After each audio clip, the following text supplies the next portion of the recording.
παρακάτω έως πολύ παρακάτω στο προλάβουμε από Python.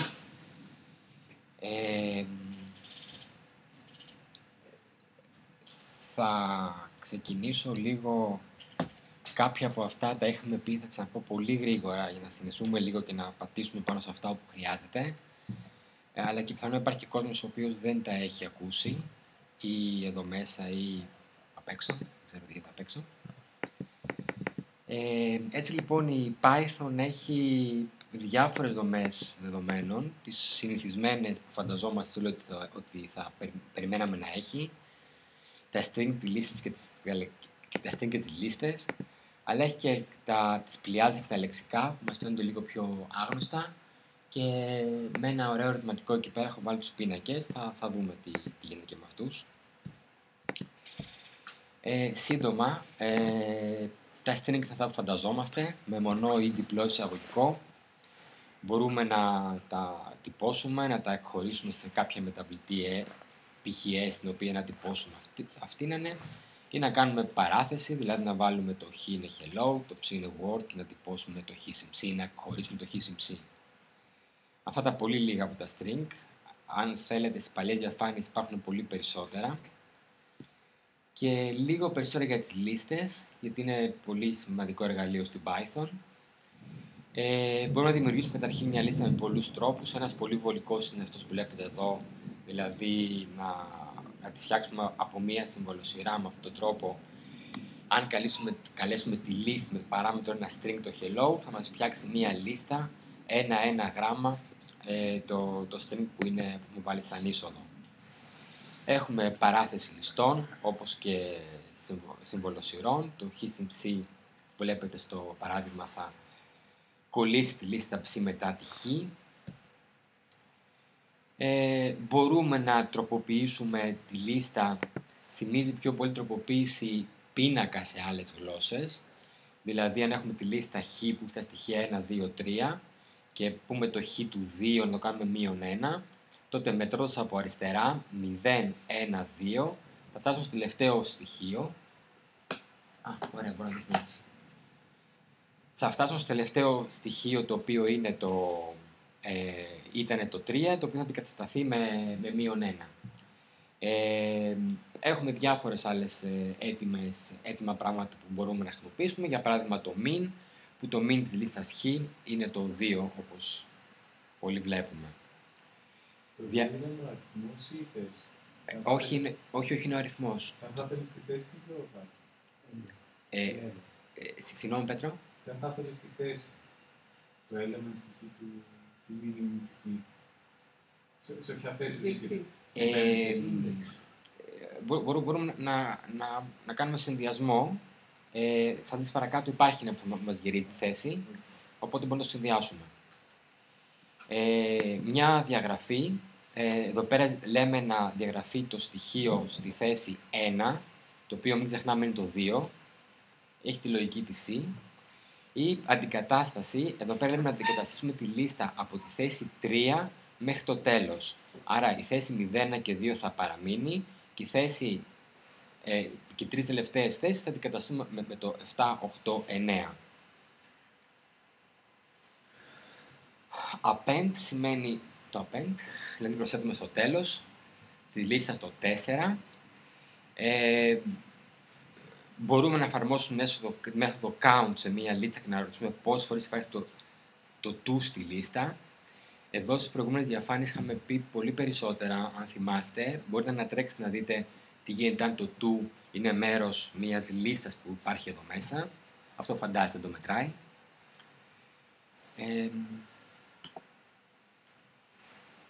Να η αναζήτηση. Εδώ πέρα ζητάμε τη θέση που έχει το στοιχείο 7. Θα μας γυρίσει το 3. Άρα σε συνδυασμό με την προηγούμενη μπορούμε να σβήσουμε αυτό εδώ πέρα το στοιχείο. Η insert, να προσθέσουμε κάτι. Εδώ λέει να βάλουμε στη θέση 2 τον αριθμό 10. Θα μπει μετά το 5 λοιπόν το 10 και όλα τα άλλα θα πάνε προς τα δεξιά όπως περιμέναμε να συμβεί. Το pop θα βγάλει το τελευταίο στοιχείο, αλλά άμα θέλουμε μπορούμε να βγάλουμε και το στοιχείο από τη θέση 2. Άρα θα μας επιστρέψει το στοιχείο και ταυτόχρονα θα το αφαιρέσει. Η remove απλά θα αφαιρέσει στοιχεία. Προσέξτε όμως, ζητάμε να αφαιρέσουμε στοιχείο εδώ πέρα. Αφαίρεσε από τη λίστα το στοιχείο 9. Παρατηρήστε ότι υπάρχουν 2 εννιάρια μέσα και θα αφαιρέσει μόνο το πρώτο. Αυτά από τις λίστες. Πάλι αν θέλετε να τρέξετε προηγούμενη διαφάνειες, υπάρχουν πιο πολλά εκεί πέρα, περιληπτικά τα είπα. Και για πλειάδες είχαμε πει, αν θυμάμαι καλά. Είναι πράγματα, λίστες, δεν είναι λίστες, αλλά πάση μοιάζουν πάρα πολύ με τις λίστες, με τη βασική διαφορά ότι δημιουργούνται, αλλά δεν τροποποιούνται συνέχεια. Έτσι, αυτό το 1, 2, 3, άμα το γράψουμε εκεί πέρα, θα δημιουργήσει μία πλειάδα, την 1, 2, 3, η οποία συμβολίζεται κάπως έτσι με τις παραθέσεις, ξεχωρίζοντας ότι είναι τριάδα. Διαφορετικά, από μία λίστα μπορούμε να φτιάξουμε μία πλειάδα. Από τη λίστα 1, 2, 3 φτιάχνουμε την πλειάδα 1, 2, 3 με την tuple, ή από τη λίστα ή από το string, συγγνώμη, ABC, μπορούμε να φτιάξουμε πάλι την πλειάδα ABC. Προσέξτε και αυτό το περίεργο. Κάνουμε εκχώρηση στο χ το 1, 2, 3, το εκλαμβάνει ως πλειάδα. Άρα λοιπόν, αν ζητήσουμε το χ στη θέση 1, θα μας δώσει το 2, θέση 1 αυτή θυμίζω, και από 0 έως 2, να θυμηθούμε λίγο από την προηγούμενη φορά ότι αυτό το έως σημαίνει πραγματικά έως, όχι έως και, άρα θα μας δώσει τη θέση 0 και τη θέση 1, όχι τη θέση 2, άρα θα μας δώσει το 1 και το 2 και μάλιστα θα το επιστρέψει σαν μία πλειάδα. Γιατί πλειάδες? Πράγματι θα μπορούσαμε να χρησιμοποιήσουμε τις λίστες αντί για τις πλειάδες τις περισσότερες φορές, όχι πάντα. Κάποιες λειτουργίες, π.χ. συναρτήσεις, απαιτούν να έχουμε πλειάδες για να εξασφαλιστούν ότι δεν πάμε να τις τροποποιήσουμε. Αυτά τα λέει και από τις πλειάδες, νομίζω πάλι τις είχαμε πει, αλλά δεν πρέπει να είχαμε πει τα λεξικά, πρέπει να είχαμε πει αρκετά βιαστικά. Έχω βάλει κάποιες διαφάνειες πάλι. Αρκετά πρωτότυπο σαν δομή να υποστηρίζει τη γλώσσα. Πρακτικά δεν έχουμε δείκτες, αλλά έχουμε κλειδιά. Έτσι η αναζήτηση βασίζεται πια στα κλειδιά, τα οποία, πρέπει να είναι πλειάδες. Κάνουμε παραδείγματα. Ένα λεξικό μπορεί να αποτελείται από το κλειδί αλίκη, το οποίο δείχνει στο 2341, ας πούμε ότι είναι κάποιο είδους κωδικός. Το Betty στο 9102 και το Cecil στο 3258. Εάν λοιπόν εμείς φτιάξουμε αυτό το λεξικό όπως το βλέπουμε ακριβώς και πάμε και ζητήσουμε στο phone book το αλίκη, έτσι, με το σαν string, έτσι, θα πάει να το βρει και να το βάλει κάπως έτσι. Ξέρουμε γλώσσες που το έχουν άλλες αυτό. JavaScript. JavaScript, ναι. Μάλιστα. C++. Είναι τόσο απευθείας γίνεται.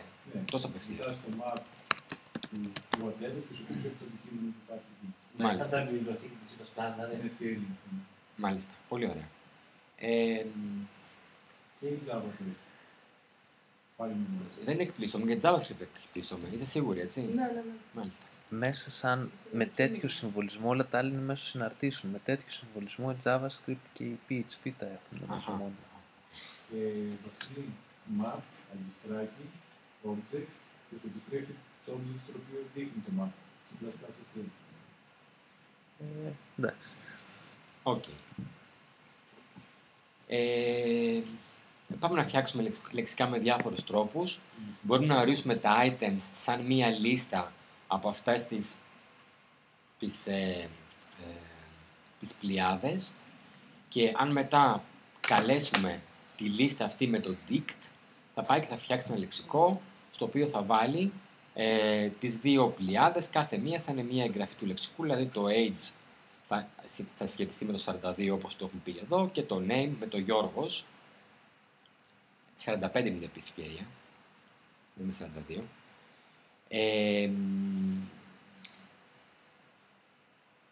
Φυσικά το age, το ότι μπήκε μπροστά δεν σημαίνει τίποτα, έτσι, δεν έχουν κάποια διάταξη.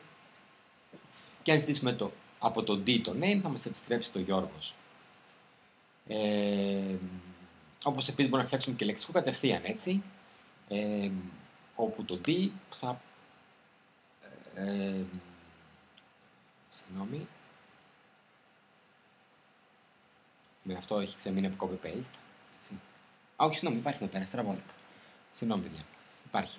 Μπορούμε λοιπόν να φτιάξουμε και έτσι το λεξικό και γενικώς έχουμε ευελιξίες. Ένα κενό λεξικό συμβολίζεται με 2 κενά άγκιστρα και μπορούμε μετά να πάμε να συμπληρώνουμε, πάλι έχουμε ευελιξία, στον D τον Έρμαν τον Γιώργο, τον D το S42 και άμα τυπώσουμε λεξικό θα τυπώσει αυτό το οποίο περιμένουμε. Μπορούμε και να εφαρμόσουμε τη μέθοδο clear, να το μηδενίσουμε.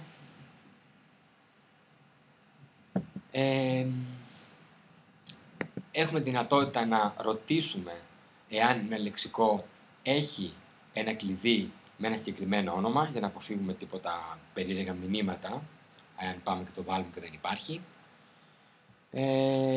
Έτσι λοιπόν θα πιστέψει 0 εδώ πέρα, αλλά αν εγώ βάλω στο name μία τιμή το Eric και ξαναρωτήσω θα μου απαντήσω ότι ναι, πράγματι υπάρχει. Σε ένα άλλο λεξικό εδώ πέρα θα μπορούσαμε να καλύψουμε την D-items, η οποία μας επιστρέφει όλα αυτά τα οποία είναι οι τιμές του λεξικού, το κλειδί του λεξικού και η τιμή του λεξικού σαν πλειάδες μέσα σε μία λίστα. Έχει διάφορα πραγματάκια, σίγουρα δεν θα θυμόμαστε όλα για να τα πω. Νομίζω πάλι στην προηγούμενη εμφάνιση είχα περισσότερα, αν θέλετε να τρέξετε εκεί πέρα, αν θέλετε περισσότερη πληροφορία. Το pop μοιάζει με το pop της λίστας, μόνο που θα βγάλει φυσικά έξω μια ολόκληρη εγγραφή και θα επιστρέψει πάλι και την τιμή της εγγραφής εδώ πέρα. Αν όμως κάνουμε pop item, συγγνώμη, εδώ πέρα θα επιστρέψει την πρώτη εγγραφή, ενώ εδώ πέρα θα επιστρέψει μια τυχαία εγγραφή. Και στις δύο περιπτώσεις θα την αφαιρέσει από τη λίστα. Η update, μπορούμε να διορθώσουμε μια τιμή ενός λεξικού και μέσω του update. Ας πούμε εδώ πέρα ότι έχουμε το title και το changed. Παίρνουμε και αλλάζουμε το title, κάνουμε update και το title ενημερώνεται. Πούντο. Να το.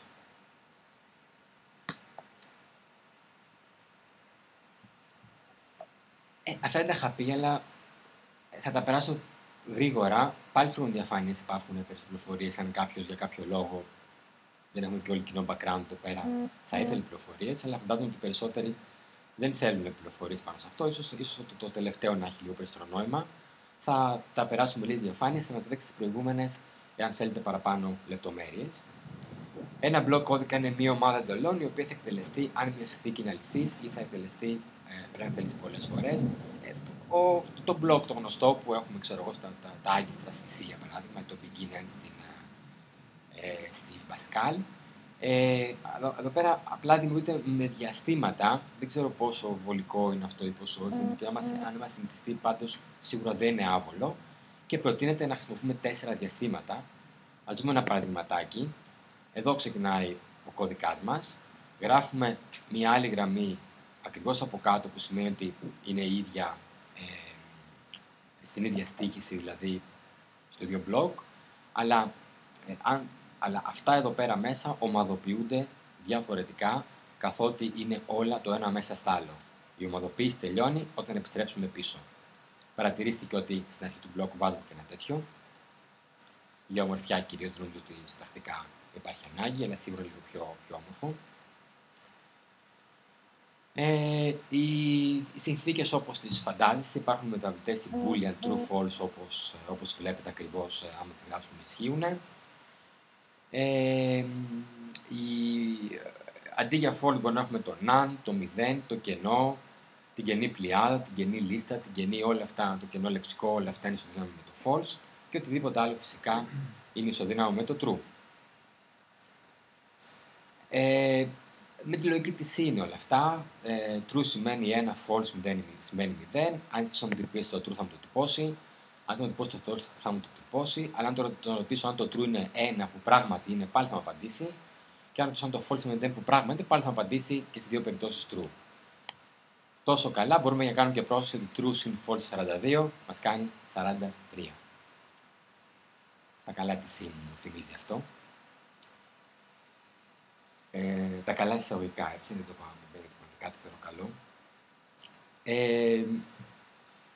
Υπάρχει το bool, το οποίο μπορούμε να χρησιμοποιήσουμε όπως βλέπετε, δηλαδή μπορούμε να πούμε bool, I think, therefore I am. Και επειδή δεν είναι false, είπαμε ότι το άλλο είναι true, αλλά τυπώνει true, bool 42 τυπώνει true, ενώ bool κενό και bool 0 τυπώνει false. Πάμε στην if, πάνω κάτω όπως τη φαντάζεστε. If ισχύει κάτι, print, τύπωσε δηλαδή ή κάνε κάτι αν αυτό ισχύει. Και φυσικά υπάρχει και η elif και η else, με λίγο έτσι πιο... Μ' αρέσει αυτό το elif εκεί πέρα, και να μην είναι if, else if. Το θεωρώ πιο όμορφο. Παίρνει κάποια τιμή εδώ πέρα, το eval, κοιτάξτε τι κάνει, κάτι τέτοιο έτσι, είναι κάτι φοβερό. Παίρνει λοιπόν και τσεκάρει αν το num είναι 0, σε αντίθετη περίπτωση τσεκάρει είναι 0 και στην τελευταία περίπτωση τυπώνει αν τίποτα από αυτά τα προηγούμενα δεν ισχύει. Φωλιασμένα μπλοκ φυσικά. Προσέξτε ότι το if έχει άλλο if μέσα και όλα αυτά από τη στοίχηση κυρίως διαχωρίζονται μεταξύ τους. Εντάξει, υπάρχουν και τα κάνω και κάτω τη λύση εδώ πέρα, αλλά και να μην υπήρχαν από τη στοίχηση θα έβγαινε, θα μπορούσαμε να βγάλουμε άκρη τι είναι, τι δεν είναι, αλλά στο μάτι εδώ πέρα πέφτει εκεί πέρα το μάτι. Μπορεί λοιπόν να έχουμε φυσικά φωλιασμένα μπλοκ. Στους τελευταίες σύγκριση όπως τους φαντάζεστε όλους, χ is ψ, καλά δεν λέω το τελευταίους έτσι, χ is ψ, αν το χ και το ψ είναι το ίδιο ή διαφορετικό αντικείμενο, χ in χ, αν το χ είναι μέλος της ακολουθίας ψ, που ψ μπορεί να τα πάντα, πλειάδα, λεξικό, λίστα, ό,τι φαντάζεστε είναι, και φυσικά και το not in χ. Αυτονόητα δεν τα έχω βάλει για να υπάρχουν, να τα έχετε κιόλας. Την ερώτηση αν το φου είναι ίσο με φου, ναι, πράγματι είναι. Αν το φου είναι ίσο με το μπαρ, δεν είναι. Και αν το φου είναι ίσο με το φου με ένα ίσον, δεν καταλαβαίνει τι του λέω και πολύ καλά κάνει. Όλοι φανταζόμαστε γιατί. Πάμε έχουμε λίγο πιο βαθιά στο is. Στο is. Ορίζουμε το χ ίσον ψ και το ψ ίσον με 1,23. Ναι, ωραία, επιτρέπεται. Τι θα συμβεί, δύο λίστες θα είναι, μάλλον θα δούμε τι θα συμβεί. Ορίζουμε και το z σαν 1, 2, 3. Ρωτάμε το χ είναι ίσο με το ψ και μας απαντάει ναι είναι, και αυτό επειδή το έχουμε ορίσει εδώ πέρα. Αν ρωτήσουμε αν το χ είναι ίσο με το z, θα μας απαντήσει πάλι ναι, διότι το 1, 2, 3 και το χ και το z έχουν τιμή 1, 2, 3. Άρα θα μας απαντήσει ναι. Αν πάμε όμως στο ίσον, στο χ ίσον που θα μας απαντήσει ότι είναι, και στο χ είναι z θα μας απαντήσει όχι. Όποιος φαντάζομαι περισσότεροι σχεδόν όλοι έχει γνώση λίγο πιο βαθιά τι γίνεται, καταλαβαίνω ότι έχει να κάνει με το ένα με δείκτες και το άλλο με εξωτερικά, έτσι, εξωτερικά παίρνει τις τιμές. Κάτι που συναντάμε και σε άλλες γλώσσες, όπως και εδώ. Εντάξει, και ένα παραδειγματάκι προφανές μάλλον με το in, που κοιτάει αν το s ανήκει στη συμβολοσυρά που δόθηκε παραπάνω.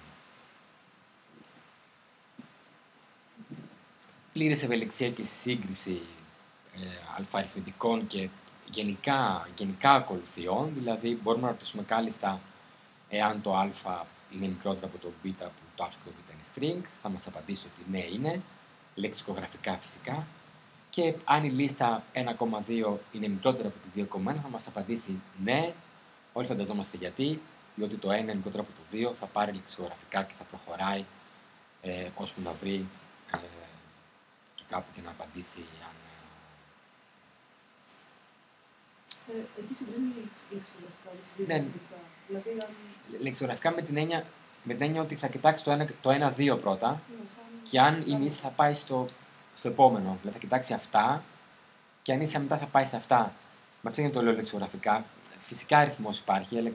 Λεξικογραφικά τύπου ότι όταν έχω μια σειρά από πράγματα, τσεκάρω τα δύο πρώτα και αν δεν μπορώ να αποφασίσω πάω στα δύο επόμενα. Και αν δεν μπορώ να αποφασίσω τα δύο επόμενα. Αλλά ανάμεσα στα αυτά τα δύο που γίνεται η σύγκριση, Προφανώς το ένα με το 2 έχει να κάνει με αριθμητική σύγκριση.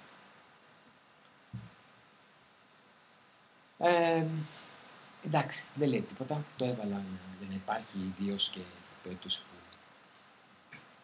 κάποιοι είναι με λιγότερο δυνατό background σε γλώσσες. Έτσι. Είναι απλά έλεγχος και χρησιμοποιεί το if και το else σχολιασμένο.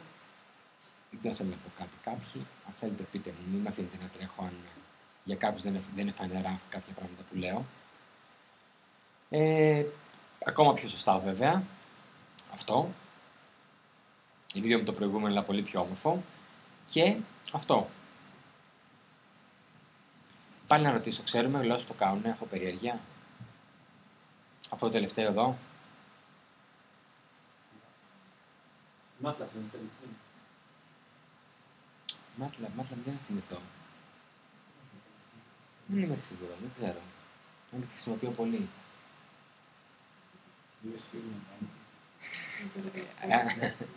Σίγουρα. Ναι. Αλλά όχι, τα έκαναν, δεν είναι όλα βάσεις.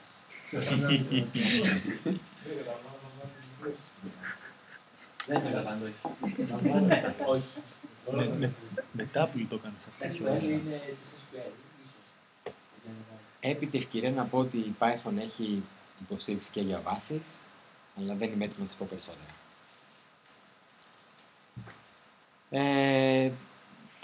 Όσο πολύπλοκα θέλουμε and or not, εννοείται. Νομίζω ότι κατά την έκπληξη δεν συμβαίνει αυτό. While, όπως φανταζόμαστε, έκπληξη, όχι do while ή κάποια αντίστοιχη, πραγματικά έκπληξη.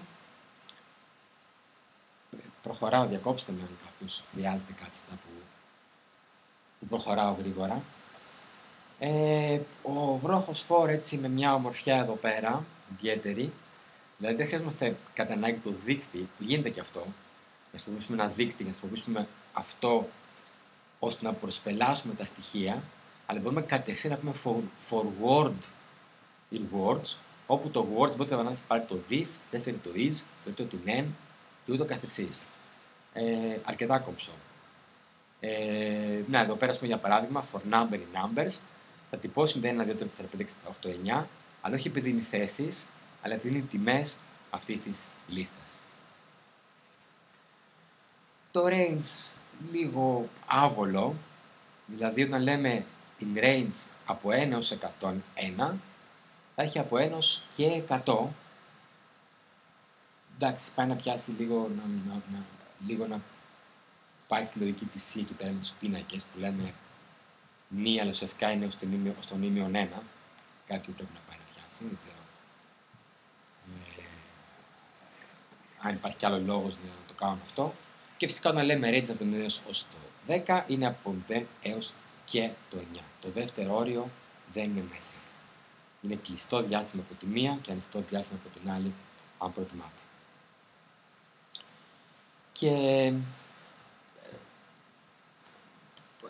Και στο for λοιπόν οι επαναλήψεις, φυσικά μπορούμε να κάνουμε και με άλλο τρόπο να τα προσπελάσουμε, αλλά είναι πολύ βολικό εδώ πέρα, μπορούμε for key in D και θα περάσει ένα-ένα τα κλειδιά και θα τυπώσει, εδώ πέρα έχουμε 1, 2, 3 κλειδιά, θα τυπώσει 3 γραμμές, που κάθε μία θα έχει το χ correspond του 1, το ψ correspond του 2 και ούτω καθεξής. Και εναλλακτικά πάνω δεν είναι μόνος τρόπος, αν και ο πάνω το θεωρώ πολύ πιο κομψό, να πούμε ότι πάρε key και πάρε και value από το d-item, θα θυμάσαι καλά ότι d-item θα επιστρέψει έναν από όλα αυτά και να το τυπώσουμε αυτόν τον τρόπο, αλλά εγώ νομίζω ότι αυτό είναι πολύ πιο κομψό. Όπως και με τα string, μπορεί να κάνουμε την ίδια δουλειά. Να πούμε για όλα τα string τα οποία ανήκουν στο ό,τι δομήνει αυτό το string τέλος πάντων, τσέκαρε ανήκει το χ μέσα σε αυτά και κάνει ό,τι κάνει τέλος πάντων. Πάλι το θεωρώ αρκετά κομψό αυτό το for. Και εναλλακτικά πάλι εντάξει, πάλι το ίδιο for έχει. Να προχωρήσω.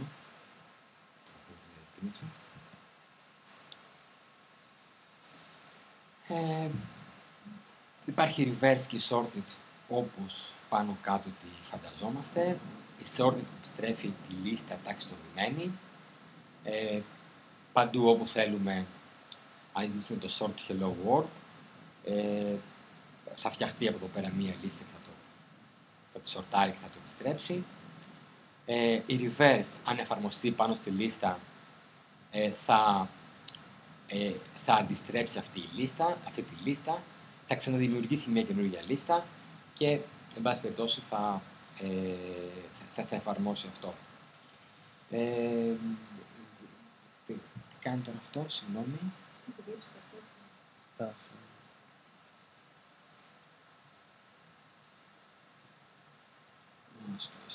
Στο κενό εφαρμόζει το John και το αντίστροφο και τα ενώνει. Ναι, βγαίνει λίστα από εδώ, κάνει join στη λίστα, δεν θυμάμαι τι κάνει λίστα, αλλά λογικά θα τη συνενώνει. Συγγνώμη, το ενδιαφέρει αυτή τη στιγμή. Η break, όπως τη φανταζόμαστε, κατά τη δική μου γνώμη, αρκετά άκομψο να φεύγουμε με break από τους βρόχους, αλλά μερικές φορές μας μικραίνει τον κώδικα τουλάχιστον και μας κάνει να σκεφτόμαστε λίγο πιο απλά, αλλά επειδή είμαστε πολύ καλοί προγραμματιστές, δεν χρειάζεται να σκεφτόμαστε απλά και μπορούμε να βγαίνουμε δομημένα και όμορφα έξω από τους βρόχους. Υπάρχει η επιλογή στη rate να βάλουμε βήμα. Αν πούμε από το 99 μέχρι το 0, πηγαίνοντας με -1, θα τυπώσουμε αυτό, και αν πάμε από το 0 έως 10 με βήμα 2, θα τυπώσουμε αυτό. Αν θυμάμαι καλά, στις πρώτες διαφάνειες είχαμε μιλήσει αρκετά περισσότερο για τη range, με αρκετές λεπτομέρειες, οπότε αν κάποιος χρειάζεται παραπάνω, πάλι μπορεί να τρέξει εκεί πέρα σε εκείνες τις διαφάνειες. Το while true break ισχύει ό,τι είπα και προηγουμένως κατά την άποψή μου για το break.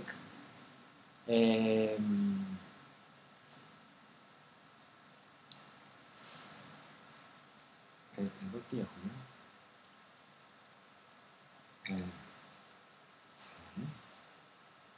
Εδώ έχουμε μία... δεν έχω το break εδώ. Έχω λοιπόν κάποια... εφαρμόζουμε κάποια... αναθέτουμε στο Word κάποια συμβολοσυρά και λέμε όσο το Word δεν είναι... έχει κάποια τιμή τέλος πάντων,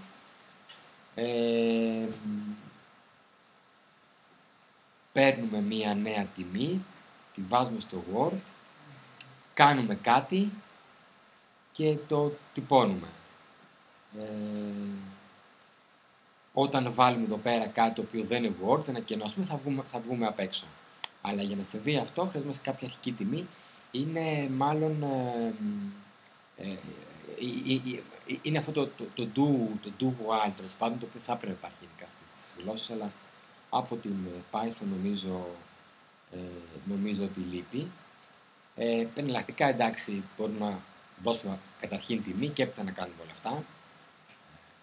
Οπότε σε αυτή την περίπτωση πρέπει η επεξεργασία να προηγηθεί, τους δώσουμε νέα τιμή και στην επόμενη επανάληψη θα φύγει όταν δεν έχει κάποια τιμή για να κάνει κάτι.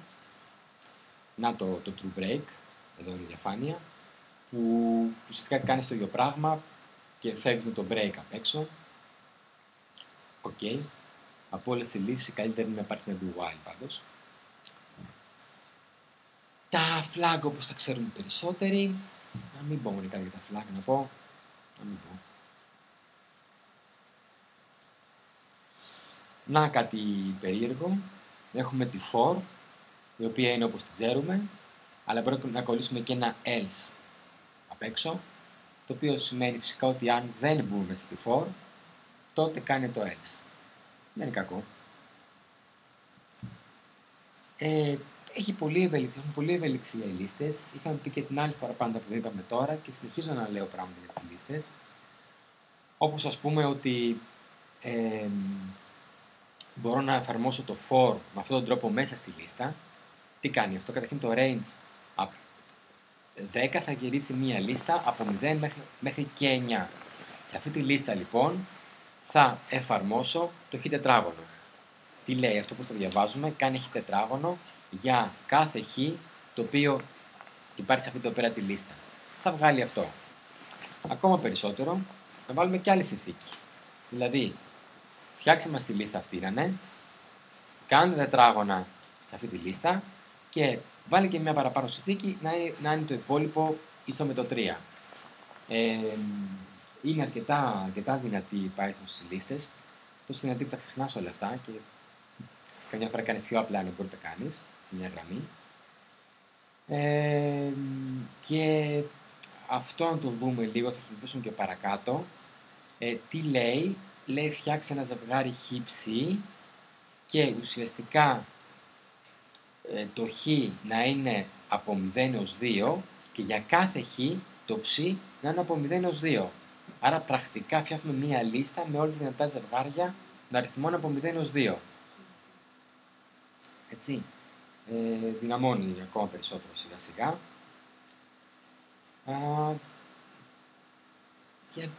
Τι κάνει αυτό, γιατί πολύ μίλησα και κουράστηκα. Τι κάνει αυτό, παιδιά? Τι βγάζει αυτό που βγάζει από κάτω?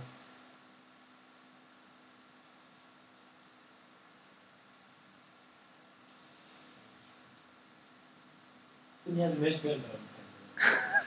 Άρα θα μας απαντήσω. Πρέπει να απαντήσω πέρα. Θα κάνεις ένα join, δεν πρέπει να έχεις ένα κοινωνική. Βασίλη μου δώσει μέρα.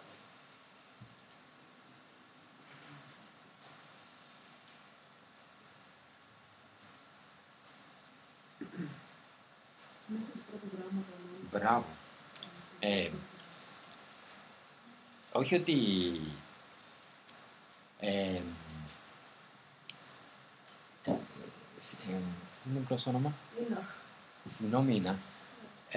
Όχι, ήταν πάρα πολύ φοβερό αυτό που σκέφτηκε, αλλά μπερδεύει λίγο. Γιατί λέμε το B είναι boys και το G είναι girls και στο μυαλό μας, συνηθισμένοι από άλλες γλώσσες, πάει στο μυαλό μας ότι το B του 0 είναι το Alice ή είναι το Chris και το G του 0 είναι το Alice. Όχι, δεν είναι αυτό. Το B είναι ένα στοιχείο του boys και το B του δεν είναι το πρώτο του γράμμα. Είδατε, μας δυσκόλεψε, παρόλο που είμαι σίγουρος ότι είμαστε όλοι πολύ καλοί σε κάτι, στο να βρίσκουμε τέτοια πράγματα. Έχουμε και την bash, η οποία δεν κάνει τίποτα. Έτσι πιο πολύ γι' αυτό. Και για να μορφαίνω κώδικα σε κάποια σημεία, αν θέλουμε. Λοιπόν, δεν θα τα κάνω. Θέλω να με παρακαλέσετε πάρα πολύ. Θέλω να με παρακαλέσετε πάρα πολύ να τα κάνω αυτά. Τα περνάω για να τα βρουν και στη διαφάνεια όσοι δυσκολεύονται. Χαίρομαι που με παρακαλέσατε. Και πάμε με τους πίνακες. Λοιπόν, πίνακες δεν έχουμε. Όσο ακούγονται περίεργο, πίνακες δεν έχουμε. Δηλαδή, αν έχουμε πίνακες, οι πίνακες πρακτικά είναι λίστες. Και πάρα πολύ καλά στις μονοδιάστατους πίνακες μπορεί να χρησιμοποιήσουμε μία λίστα. Θυμάστε, μπορούμε να πούμε και το α του 2 κατευθείαν, άρα έχουμε κατευθείαν πρόσβαση. Άρα, ο μονοδιάστατος πίνακας με τη λίστα είναι όλα τέλεια, δεν έχουν κανένα πρόβλημα. Μπορεί και να μεγαλώσει, να μικρύνει σαν πίνακας, να είναι κάτι σαν δυναμικός πίνακας. Το οποίο πρακτικά βέβαια ξέρουμε δεν είναι πίνακας, είναι λίστα, αλλά εν πάση περιπτώσει ας το λένε δυναμικό πίνακα πολλές φορές. Και όταν πάμε στους διδιάστατους πίνακες, εδώ έχουμε προβληματάκι, γιατί πρέπει να το κάνουμε σαν μια λίστα από λίστες. Άκομψο και άβολο. Ευτυχώς όχι πάρα πολύ άβολο, όσο φαίνεται στην αρχή, αλλά σίγουρα είναι άβολο και θα δούμε λίγο παρακάτω τι γίνεται. Ωραία. Αρχικοποίηση. Εντάξει, δύο μονοδιάστατους που έχουμε και ευελιξία από τις λύσεις, ό,τι θέλουμε κάνουμε. Νη ίσον 5. Φτιάξτε ένα πίνακα με 5 μηδενικά. Πάρα πολύ ωραία. Ή αν θέλεις, 0 φοράει in range νη. Φτιάχνει ένα πίνακα με 5 μηδενικά. Θέλω να βάλεις και 0, γιατί το 0 είναι τιμή που θα χρησιμοποιήσεις, βάλε και none. Από τέτοια η Python σκίζει, όχι από πίνακες όμως. Θα φτιάξουμε διάστατο πίνακα, λίστα από λίστες, δηλαδή μία λίστα φτιάχνουμε, η οποία, μιλάμε για αυτή εδώ, μονοδιάστατη, Γέμισε έτοιμα με νη μηδενικά και φτιάξε νη λίστες που κάθε μία αρχικοποιείται με λίστα από μηδενικά. Πρακτικά δηλαδή έχω φτιάξει ένα τετράγωνο με 9 μηδενικά μέσα. Ευτυχώς μπορεί να το προσπελάσουμε έτσι, άρα δεν είναι τόσο άβολο όσο φαίνεται. Δηλαδή, μπορεί να πούμε ο πίνακας 1 του 1 θα μας δώσει το σωστό στοιχείο ή μπορεί να γράψουμε με βάση αυτού. Οπότε το πολύ μεγάλο πρόβλημα, το πολύ άκομψο πράγμα υπάρχει εδώ. Και βέβαια και στην ταχύτητα προσπέλαση το που τα λέμε. Αλλά τέλος πάντων δεν μπορώ να πω ότι τη γράψουμε την Python είναι γρήγορη. Οπότε ας το συγχωρέσουμε σε αυτό. Και προσοχή είναι έτσι και όχι έτσι. Έτσι. Και αν πάμε μετά να γράψουμε κώδικα, εντάξει, είναι πάλι λίγο άβολα τα πράγματα. Πρέπει να το ορίσουμε κάπως έτσι. Αυτή η βρόχη αρχικοποίηση είναι των τιμών. Θα βάλουμε πιο έξω. Και προσπελάβουμε τα στοιχεία και τα προσθέτουμε και βάσει τα τυπώνουμε. Πάλι πρέπει να παρακαλέσει για να πω εδώ πέρα. Υπάρχει κανείς να με παρακαλέσει πάρα πολύ από βάλουμε σε εδώ πινάκων.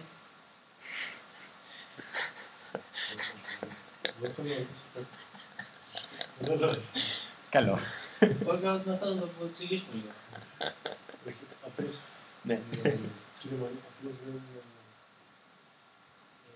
μία ερώτηση. Μπορούμε, επειδή δεν θυμάμαι, μπορούμε να έχουμε τη λίστα να τη χρησιμοποιήσουμε δυναμικά ή θέλει οπωσδήποτε αρχικοποίηση? Δηλαδή, πρέπει οπωσδήποτε... Ναι. Θέλει αρχικοποίηση. Δηλαδή, δεν μπορεί να ξεκινήσει να πεις γράφω το α του 42. Ναι. Πρέπει ή να αρχικοποιήσεις τη λίστα με 42, δεν κάνει να γράψει 42, ή να αρχικοποιήσεις σε μια κοινή λίστα και κάνεις append. Και αυτό γίνεται. Αλλά όχι κατευθείαν όπως κάνεις στο Mother για παράδειγμα, που άμα γράψεις α του 42 θα αρχικοποιήσει, θα σου γεμίσει μηδενικά. Αλλά και πάλι μετά στο Mother, πάμε πεις α του 85, έχεις πρόβλημα. Δεν κάνει δεύτερη φορά το ίδιο πράγμα. Οπότε ναι, πρέπει να αρχικοποιήσεις. Πρακτικά για να τη χρησιμοποιήσεις έτσι πρέπει να την χρησιμοποιήσεις σαν μονοδιά στο πίνακα, που μονοδιά στο πίνακα στα δεν είναι στην λίστα βέβαια, αλλά χρειάζεται αυτό. Ναι.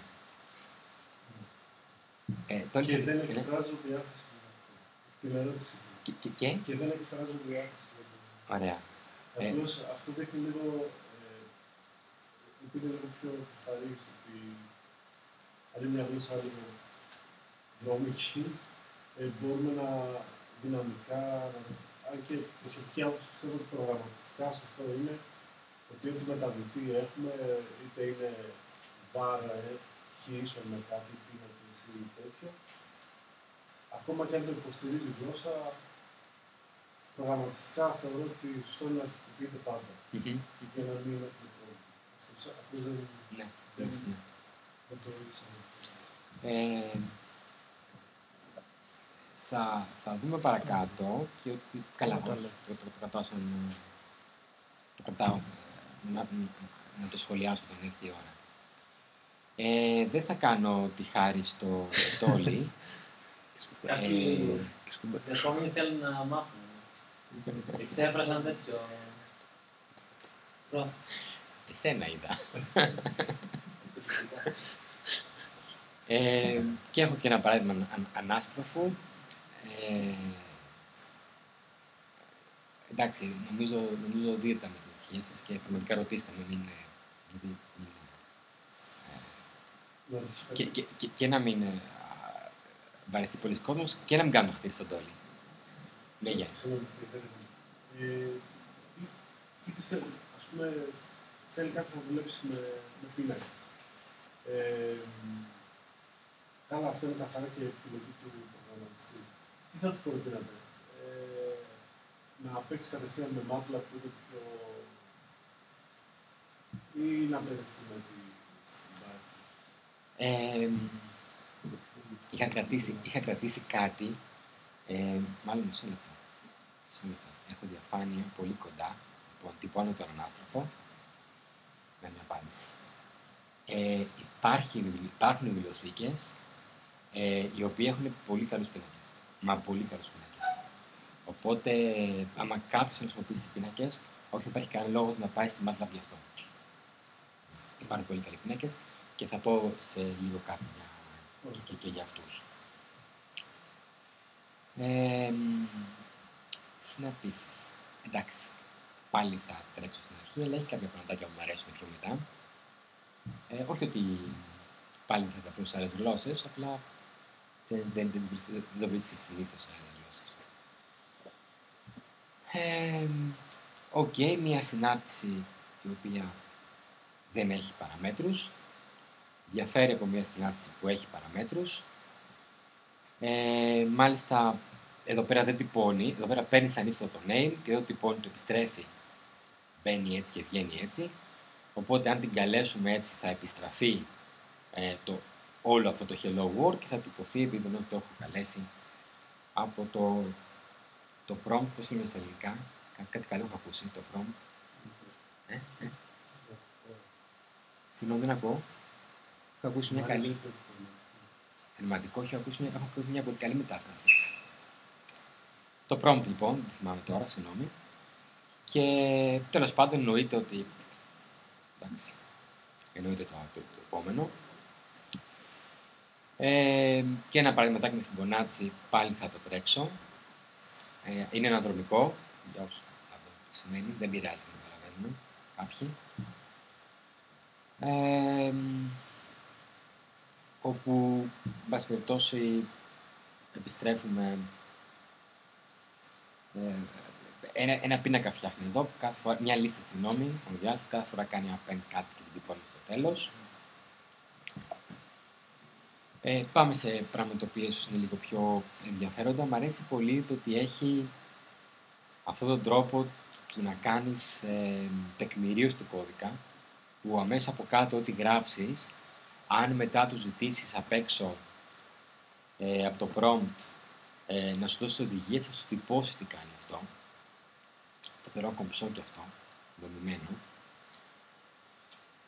Μπορούμε να πάρουμε και από βιβλιοθήκες έτοιμα πράγματα. Ας πούμε, η τετραγωνική ρίζα δεν υπάρχει ενσωματωμένη, είναι στη math. Μπορούμε να την πάρουμε από τη math και πάλι, πάση περιπτώσει, να ζητήσουμε πάλι κάποιο είδους τεκμηρίωση. Αν δηλαδή πάμε και ρωτήσουμε τεκμηρίωση πάνω στην τετραγωνική ρίζα, θα μας βάλει πραγματικά αυτό το οποίο υπάρχει μέσα, τι λέει εκεί. Λίγο περισσότερες παράμετροι, αλλά πάλι θα επιμείνω γιατί δεν έχει κάτι ιδιαίτερα φοβερό. Παραδείγματα είναι. Ας τρέξουμε λίγο.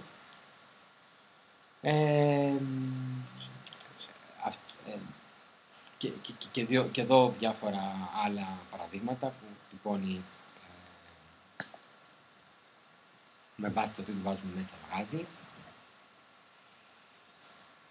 Εδώ φτιάχνουμε μία συνάρτηση chains, παίρνει σαν είσοδο ένα πίνακα και ουσιαστικά αλλάζουμε το πρώτο στοιχείο, και αυτό πρέπει να λίγο πιο μέσα, όχι είναι πιο μέσα, απλά δεν φαίνεται καλά. Εδώ πέρα αλλάζουμε το πρώτο στοιχείο του πίνακα. Έτσι λοιπόν, εάν βάλουμε σαν είσοδο το πίνακα names με το entity και το thing και πάμε να το αλλάξουμε και το τυπώσουμε, θα δούμε ότι μπαίνει το Gampi εκεί πέρα. Το αναμέναμε φυσικά.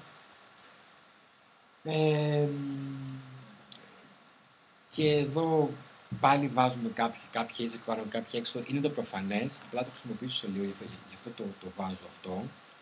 Εδώ προφανώς, άμα βάλουμε το hello και το work θα το τυπώσουμε. Προσέξτε εδώ πέρα ότι τα βάζω ανάποδα, τα τυπώνω και ανάποδα. Μισό λεπτό.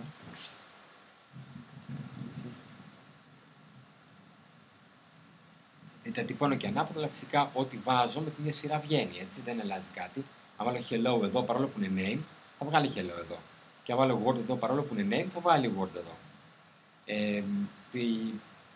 αυτό το οποίο θέλω να δείξω για αυτό το παράδειγμα που τα έβαλα τα προηγούμενα, θα φτιάξουμε μία, αν την καλέσουμε σαν με το greetings hello και το name word, το greetings και το name είναι αυτά εδώ πέρα, θα πάει να βάλει από μόνος του τη σωστή παράμετρο στο σωστό όρισμα, στο όρισμα στη παράμετρο, ακόμα και αν εγώ τα βάλω κατά μένα. Δεν θα μπερδευτεί και πάλι δεν φαντάζομαι ότι εκπλήσεται κανείς. Οπότε πάλι αν καλέσω τη hello έτσι, μα και τη hello 2 πια έτσι, θα πάει να βάλει αυτό που πρέπει, παρόλο που οι παράμετροι έχουν μπει ανάποδα. Δεν μας δυσκολεύει κάτι, δεν δυσκολεύει κάτι σε αυτό η Python και γιατί άλλος να το κάνει. Και δεν μπορούμε να φτιάξουμε ένα πάρα πολύ ωραίο μπανάνο στο κώδικα. Εντάξει, μια χαρά είναι αυτό, αλλά κοιτάξτε πόσο πιο ωραίο είναι αυτό. Και μια τρίτη έκδοση του hello με το Word. Τι γίνεται σε αυτή την τρίτη έκδοση, όπως το γράφω, βάζω και default τιμές. Άρα, εάν καλέσω τη hello χωρίς τίποτα, θα πάρει τη default τιμές. Αν το καλέσω μόνο με ένα όρισμα, η πρώτη παράμετρο θα πάρει default τιμή και η δεύτερη θα πάρει, η πρώτη παράμετρο θα πάρει την τιμή greetings και η δεύτερη θα πάρει την default τιμή. Φυσικά, αν βάλω και στις δύο, θα βγάλει ό,τι πρέπει να βγάλει με βάση αυτές τις δύο τις τιμές. Πάλι έχω ευελιξία να κάνω αυτό. Δηλαδή, αν πω hello 3 name is on Gampy, θα πάει να βάλει στη δεύτερη παράμετρο τον Gampy και στην πρώτη, μια που δεν υπάρχει, θα βάλει τη default τιμή hello που θα κάνει το hello Gampy. Πάλι νομίζω ότι υπάρχει ομορφιά στον κώδικα εδώ και ευελιξία και κομψότητα και απ' όλα.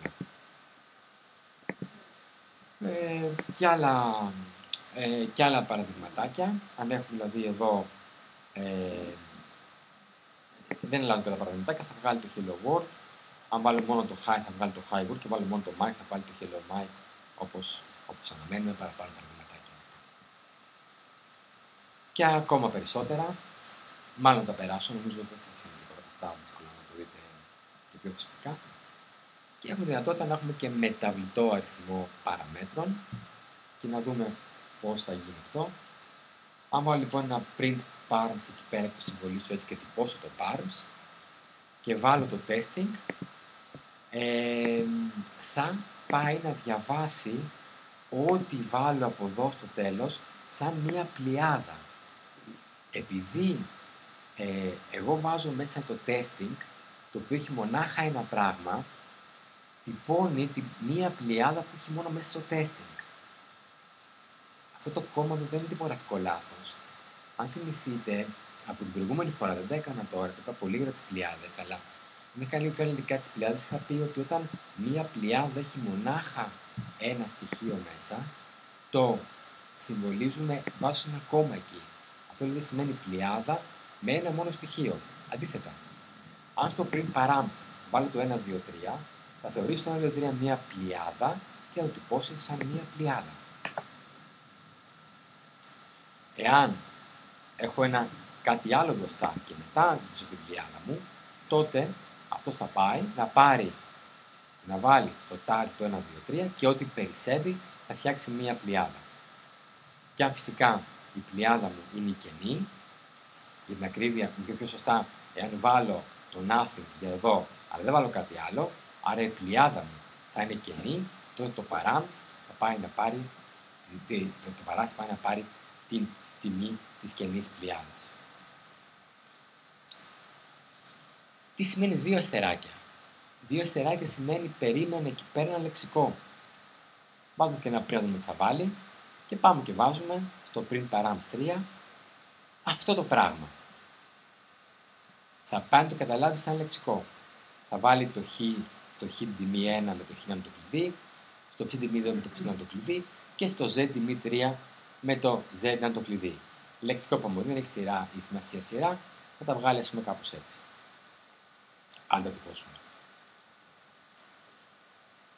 Πάμε και στο 4 που έχει πολλές επιλογές. Εκεί πέρα τα βάλαμε όλα να τα βγάλει. Τυπώνει λοιπόν το χ z καταρχήν. Τυπώνει μία πλειάδα και τυπώνει λεξικό. Άμα θα καταφέρει σωστά να διαχωρίσει. Δεν έχει και πολλές επιλογές. Θα πάει να βάλει το χ στο 1, το ψ στο 2, το z ανάποδα, έτσι, το 1 στο χ, το 2 στο ψ, το 3 στο z. Το 5, 6, 7 δεν μπορεί να το πάρει σαν πλειάδα, δεν μπορεί να το πάρει σε λεξικό. Οπότε θα φτιάξει μια πλειάδα το 5, 6, 7. Στο δεύτερο λοιπόν print, στο πώς πάρει εκεί πέρα, θα τυπώσει το 5, 6, 7 σαν πλειάδα. Και ό,τι περισσεύει θα το πάρει σαν λεξικό και θα φτιάξει το φου 1 και το bar με 2. Ναι, τα καταφέρνει. Και έχουμε όλη την ευελιξία που φαντάζεστε. Αν πούμε par 1, 2, τότε στο χ θα πάρει τιμή του 1, το ψ θα πάρει τιμή του 2, το z θα πάρει τη default τιμή 3 και η πλειάδα και το λεξικό θα είναι το κοινή πλειάδα και το κοινό λεξικό αντίστοιχα. Το αναμέναμε, φαντάζομαι. Και πάμε λίγο περισσότερα πράγματα να παίξουμε λίγο με αυτά. Αν έχουμε ένα άτυχη ψ με το χ συν ψ να θέλουμε να το τυπώσουμε και περάσουμε σαν το παράμεις μέσα σαν μία πλειάδα, θα πάει να βάλει το χ στο 1, το ψ στο 2 και να κάνει την πρόσθεση που χρειάζεται. Γενικώς έχει πολλά τέτοια πραγματάκια. Εδώ τι κάνει, το περνάει ολόκληρο το λεξικό μέσα. Το χ είναι λεξικό στο παράμεις, το περνάει μέσα, του λέω ότι είναι λεξικό. Και το καταλαβαίνει και το τυπώνει όπως αναμέναμε. Πάλι εδώ πέρα περιμένει ένα λεξικό, θα επιστρέψει το αποτέλεσμα, θα πάμε να του βάλουμε εμείς ένα λεξικό εδώ πέρα, αυτό συνεχίζει εδώ πέρα δίπλα και θα πάμε να του βάλουμε ένα λεξικό εδώ, θα το καταλάβει μια χαρά και ένα λεξικό εδώ, θα το καταλάβει μια χαρά, παίζοντας και με τις παραμέτρους, ανακατεύοντάς τες, δεν μπερδεύεται, μια χαρά τα καταφέρνει. Άλλα παραδείγματα, πάλι κάποιο λεξικό με διαφορετικούς τρόπους, αυτό να το κάνουμε params, το βάλουμε μέσα λέγοντάς του ότι είναι λεξικό, ή άμα βάλουμε, τι κάνει αυτό, πάμε και βγάζουμε ένα del, πάμε και βγάζουμε το λεξικό το params, θα μείνει μονάχα το άλλο και αν το τυπώσουμε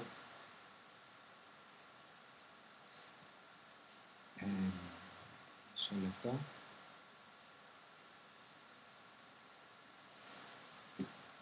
Το χάνω, αφαιρεί το jobs από το params, άρα αυτό δεν υπάρχει μόνο το name. Το story όμως κάτι θέλει, άρα του βάζει το λεξικό έτσι, εδώ πέρα για να πάρει κάποια τιμή εδώ και το υπόλοιπο το βάζει σαν λεξικό. Πλήρης ευελιξία. Ό,τι μας κατέβει στο κεφάλι το κάνουμε. Φαντάζομαι ότι δεν ξέρουν και τόσο, χρειάζεται και τόσο ευέλικτο για να χρησιμοποιήσουμε στην κώδικα, αλλά εν πάση περιπτώσει μας τη δίνει δυνατότητα να παίζουμε τέτοια πράγματα. Με το power κάποιο παράδειγμα. Έχει ένα χ και ένα ψ και ένα others.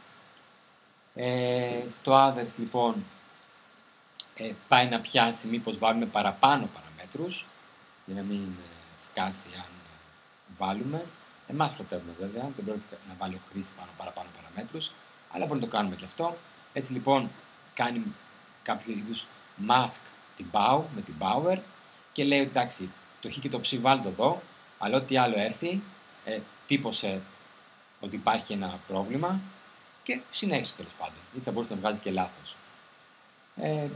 Η γνωστή ευελιξία δεν τρέχει τίποτα, να το κάνουμε αυτό. Έτσι.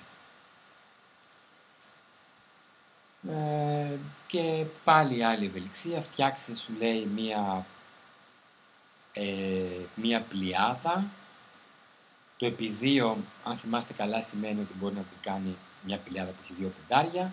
Πέρασε τη μέσα σαν πλειάδα και εντάξει θα κάνει το 5 στην πέμπτη, λογικά είναι τόσο. Και εδώ πέρα βάλει τα 2 τριάρια, βάλει και ένα hello world, να σου βγάλει το μηνυματάκι ότι υπάρχει πρόβλημα το hello world, αλλά να σου υπολογίσει ότι το 3 στην τρίτη μας κάνει 27. Ταξινόμηση. Έχει τη sort, η οποία άμα την καλέσεις πάνω σε μια λίστα θα σου ταξινομήσει. Έχει τη sorted, η οποία δεν σου πειράξει τη λίστα, αλλά θα σου επιστρέψει τη λίστα, μια καινούργια λίστα ταξινομημένη, παλιά δεν θα πειραχτεί. Εντάξει, τώρα έχει νόημα να πω πάλι τη selection sort. Με όλα αυτά πάω πολύ γρήγορα και τελείωσα γρήγορα όπως φαίνεται, οπότε ίσως θα μπορούσα να χάσω λίγο χρόνο. Τόλι, θέλει να πει selection sort. Παιδιά, εγώ θα ήθελα βέβαια, το έχω ξεχάσει τελώς. Ούτε την πάπου σ' όλη. Οκ, έχω την πάπου sort παρακάτω. Τι σημαίνει? Βασικές αρχές είναι, κάποια στιγμή μπορεί να το χρειαστείς. Sort και το δύο. Ναι. Τώρα, εντάξει, μαθαίνω να το να πάει. Αν πάει κάποιος στη συνέντευξη. Δεν τελειώνει. Όχι στην εταιρεία, στην Google. Δεν είναι ότι θα του πούνε θέλω να μην τα ταξινομήσεις.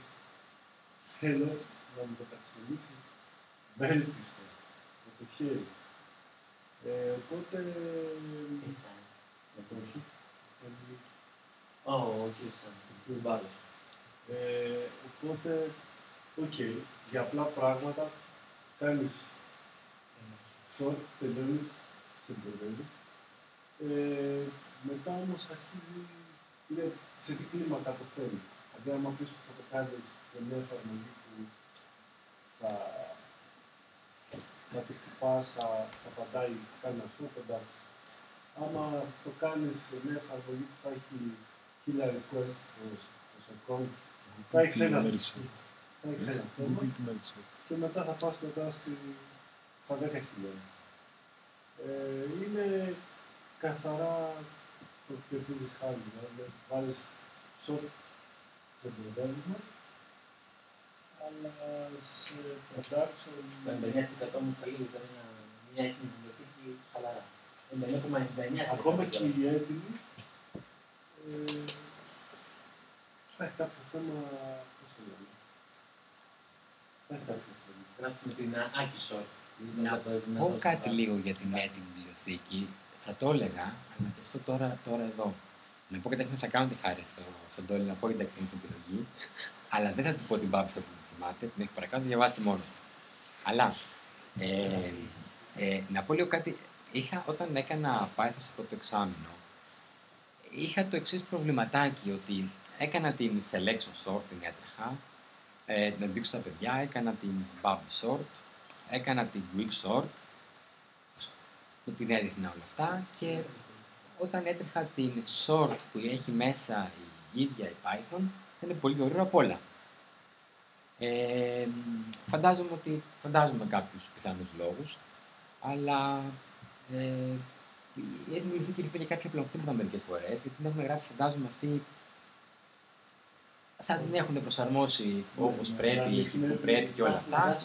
Θα γίνονται compile διάφορα πράγματα, θα είναι ήδη, μπορεί να γραμμένα και χαμηλά, δεν το έχουν κάνει. Αυτό δημιουργεί και ένα πρόβλημα, δηλαδή τα παιδιά νιώθουν ανάγκη να χρησιμοποιούν, όχι ένα πρόβλημα, καθόλου πρόβλημα δεν είναι, αλλά είναι πρόβλημα για χαμηλά εξάμηνα. Δηλαδή, πρέπει να δεις την ανάγκη, να νιώσεις την ανάγκη να μάθεις πώς λειτουργούν αυτά και να γράψεις το να το χρησιμοποιήσεις. Και ίσως κάπου και το καταλαβαίνω, το απέκρυπτα λίγο αυτό. Ήθελα να τους κάνω κάποια επίδειξη χρόνου και δεν τους έκανα. Λοιπόν, Τόλι,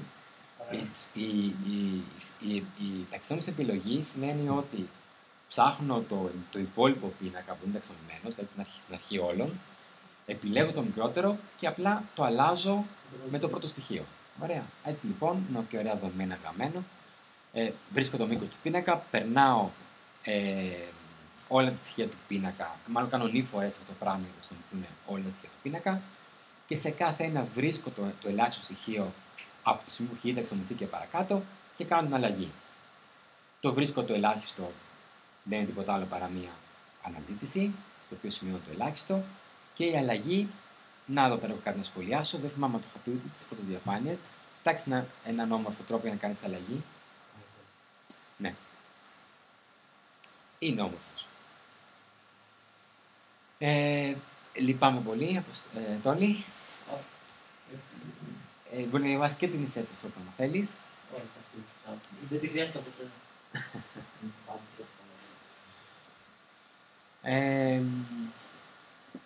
Και αναζήτηση με το ενσωματωμένο in, μου λέει true ή false, αλλά αν θέλω να ξέρω και πού είναι, έχω την index, η οποία, όχι συγγνώμη, η index θα μου δώσει, θα αναζητήσω με την index το 2, άρα θα μου δώσει και τη θέση που είναι,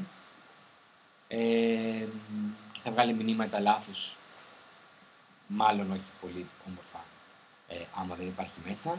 Δεν είναι την πρώτη θέση. Ναι, δεν είναι την πρώτη θέση, είναι σωστά.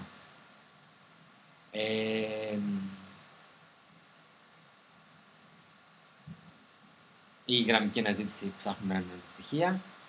Κάπως έτσι υλοποιείται, τέλος πάντων, ψάχνουμε ένα στοιχεία και μόλις βρούμε, κάνουμε return. Να πω ότι παρόλο που για το break είπα ότι το να βγαίνεις και από το βρόχο είναι λίγο άκουψο και δεν μου πολύ αρέσει να προσωπικά. Εντάξει.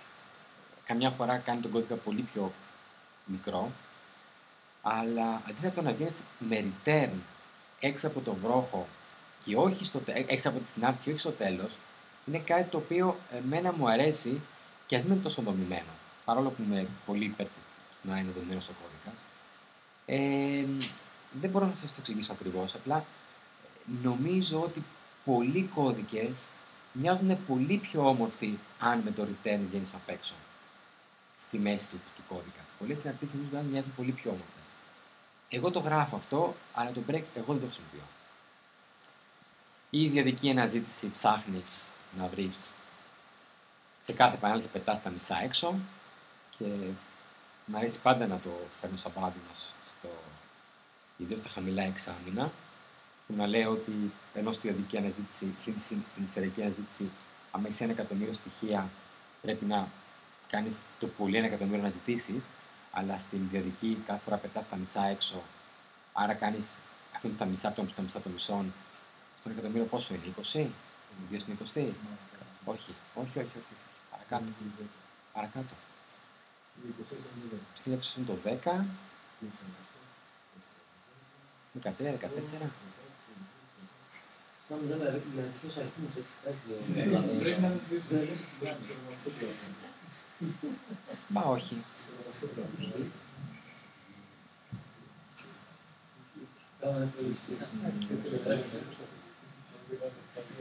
Νομίζω παρακάτω, αλλά δεν έχει καμία σημασία. Είναι ένα πάρα πολύ μικρό νούμερο ανάμεσα στο 10 και στο 20. Ένα αστείο νούμερο.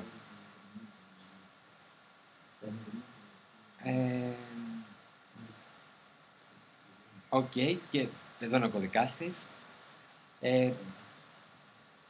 Θα μπορούσαμε να σχολιάζαμε λίγο και το ότι είναι αναδρομικός. Εντάξει, υπάρχει αναδρομή εδώ. Λοιπόν, και πάμε να δούμε λίγο 3 πράγματα έχω ακόμα. Το ένα είναι τα αρχεία. Πώς μπορούμε να χρησιμοποιήσουμε αρχεία στην Python.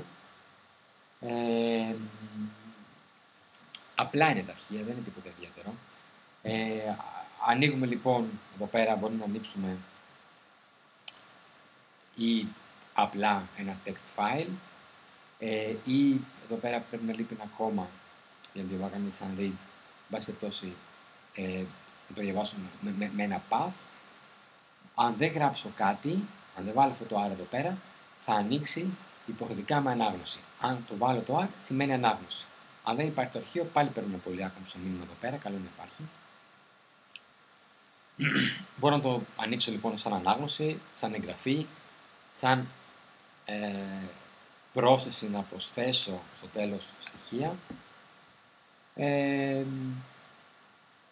Έχω δυνατόν να κάνω και κάτι σαν binary. Είπα προηγουμένως ότι αν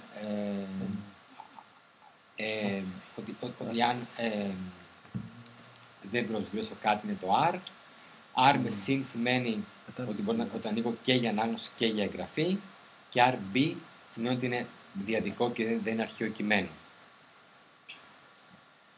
Να ένα παραδειγματάκι. Ανοίγω με W κάποιο αρχείο. Να γράψω μέσα το hello και το word. πρέπει να το κλείσω. Υπάρχει θέμα buffer, αν δεν το κλείσω. Χρειάζεται το close οπωσδήποτε.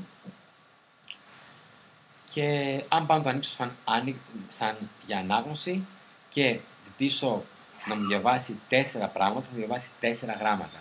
Αν ζητήσω να μου διαβάσει χωρίς να βάλω το 4 μέσα, θα μου διαβάσει όλα τα υπόλοιπα. Άρα η πρώτη θα μου δώσει το Help, καμία σχέση με το Help, και η άλλη θα μου δώσει το Word. Μπορώ να κάνω κάποιο είδους τυχαία πρόσβαση, να βάλω κάποιο offset τέλος πάντων και να πω ότι από πού μετράω, offset θέσεις από την αρχή του αρχείου ή από την τρέχουσα θέση ή και από το τέλος του αρχείου. Φαντάζομαι ότι ήταν αρνητικό στην περίπτωση, δεν έχει κάποιο νόημα. Ας δούμε κανένα ακόμα παραδειγματάκι. Γράφω εδώ πέρα το 0 έως το 20 χαρακτήρες με 0 έως 9. Πάω στην 5η θέση. Γράφω εκεί πάνω Hello World, κλείνω το αρχείο μου, το ανοίγω για άνοιγμα, το διαβάζω όλο και από την 5η θέση και πέρα, 0, 1, 2, 3, 4, 5, γράφω το Hello World σκεπάζοντας ό,τι ήδη υπάρχει. Το tel μας δίνει την τρέχουσα θέση μέσα στο αρχείο. Αν ανοίξω και διαβάσω 3 χαρακτήρες και συνέχεια διαβάσω άλλους 2 και από όπου βρισκόμαι θα μου πει ότι είσαι στη θέση 5. Έχουμε και πιο όμορφες δομές να διαβάζουμε ένα χαρακτήρα. Η read line διαβάζει όλη τη γραμμή. Τι σημαίνει τη γραμμή? Σημαίνει μέχρι να φτάσω στο /n. Ενώ η read line διαβάζει μόνο τους 5 πρώτους χαρακτήρες της γραμμής. Ενώ από read line θα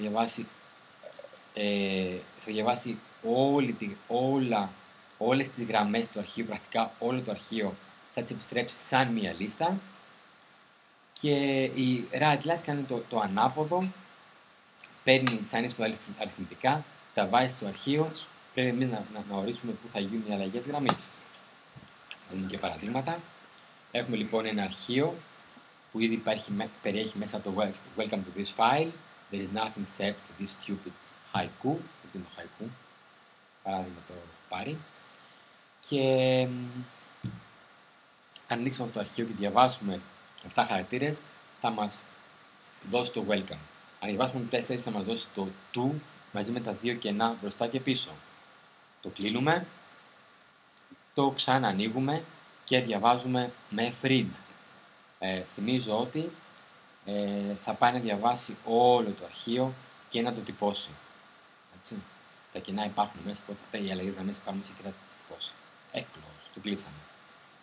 Πάμε το ξανανοίξουμε. Διαβάζουμε, επαναλαμβάνουμε 3 φορές και τυπώνουμε κάποιο string που θα δούμε πώς θα το...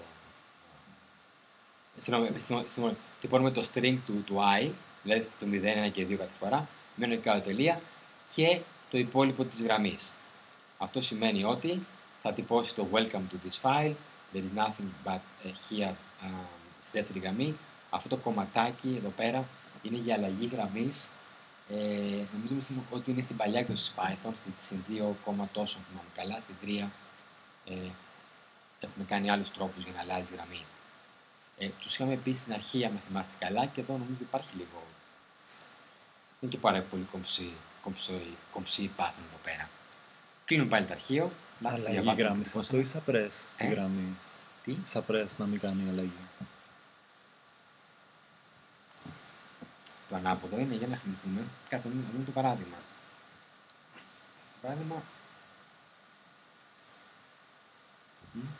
Το ανάποδο είναι αυτό που λέω.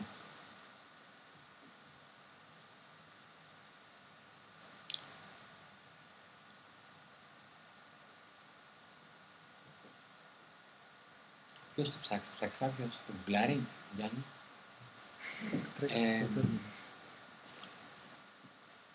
Σε αυτή την περίπτωση, άμα είναι το ανάποδο, σημαίνει ότι ο λόγος που το βάζει είναι ότι εδώ πέρα υπάρχει μια αλλαγή γραμμής ήδη μέσα. Ναι, αυτό είναι. υπάρχει μια αλλαγή ήδη μέσα και δεν θέλει να κάνει δεύτερη με το print. Το αρχείο έχει αλλαγή γραμμή μέσα, το readline τη διαβάζει, την τυπώνει, αλλάζει, δεν θέλει να κάνουμε δεύτερη αλλαγή. Έχεις δίκιο. Ναι, αυτό είναι. Κλείνουμε λοιπόν το αρχείο. Το ανοίγουμε σαν για γράψιμο. Γράφουμε κάτι μέσα, βάζουμε και τις αλλαγές γραμμές. Το αρχείο τώρα είναι αυτό που βλέπετε παρακάτω. Και πάμε να το διαβάσουμε.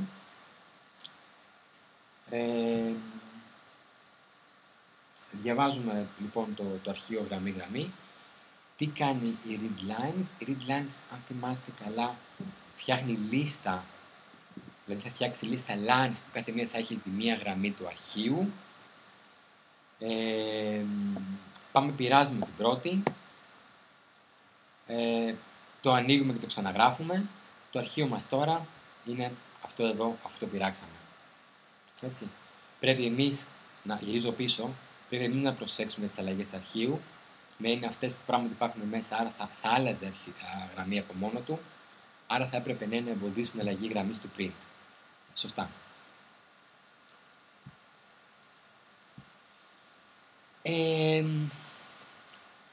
Εντάξει, δεν μου φάνηκε τα πιο κομψά πράγματα μέχρι στιγμής, αλλά εντάξει, έχει και κάποιο. Οι επαναλήψεις γίνονται με λίγο κομψό τρόπο που είναι και πέρα, θα τις δούμε. Ας πούμε ότι έχουμε μία def process που τυπώνει, θα μπορούσε να κάνει και άλλα πράγματα. Πάμε και διαβάζουμε ολόκληρο το αρχείο και το βάζουμε μέσα στο F. Στη συνέχεια πάμε πια. Ανοίγουμε το αρχείο και το βάζουμε στο F. Πάμε σιγά σιγά να διαβάσουμε το αρχείο. Εδώ πέρα διαβάζουμε το χαρακτήρα και λέμε όσο το car έχει ένα χαρακτήρα μέσα, αυτό το do while που λέω δεν υπάρχει, που θα ήταν πολύ πιο όμορφο να υπήρχε, αναγκάζουμε να διαβάζουμε το χαρακτήρα πρώτα και μετά, όσο υπάρχει χαρακτήρας μέσα, κάνουμε ό,τι κάνουμε. Εδώ πέρα τυπώνουμε πως να κάνει κάτι άλλο. Κάνουμε ό,τι κάνουμε και φτιάχνουμε και διαβάζουμε το επόμενο χαρακτήρα. Το while αυτό θα προχωρήσει. Μόλις σταματήσει το car να έχει χαρακτήρα μέσα, θα τελειώσει, θα κάνουμε το close. Μια πρώτη επανάληψη, πιο όμορφα από τα προηγούμενα. Ή το ίδιο με το while true break, το οποίο πάει να προσομοιάσει λίγο το do while, που θα διαβάσει δεν θα το διαβάσει απ' έξω, απλά θα ανοίξει το αρχείο, θα διαβάσει τον ένα χαρακτήρα, θα τον τσεκάρει μήπως τελειώσαμε και αν δεν τελειώσουμε θα τον επεξεργαστεί. Θα κάνει κύκλους μέχρι να τελειώσουμε και θα δείξουμε με το break. Πάνω κάτω το ίδιο πράγμα μπορούμε να κάνουμε. Μπορούμε να διαβάσουμε μια γραμμή ολόκληρη με το while αντί για χαρακτήρα.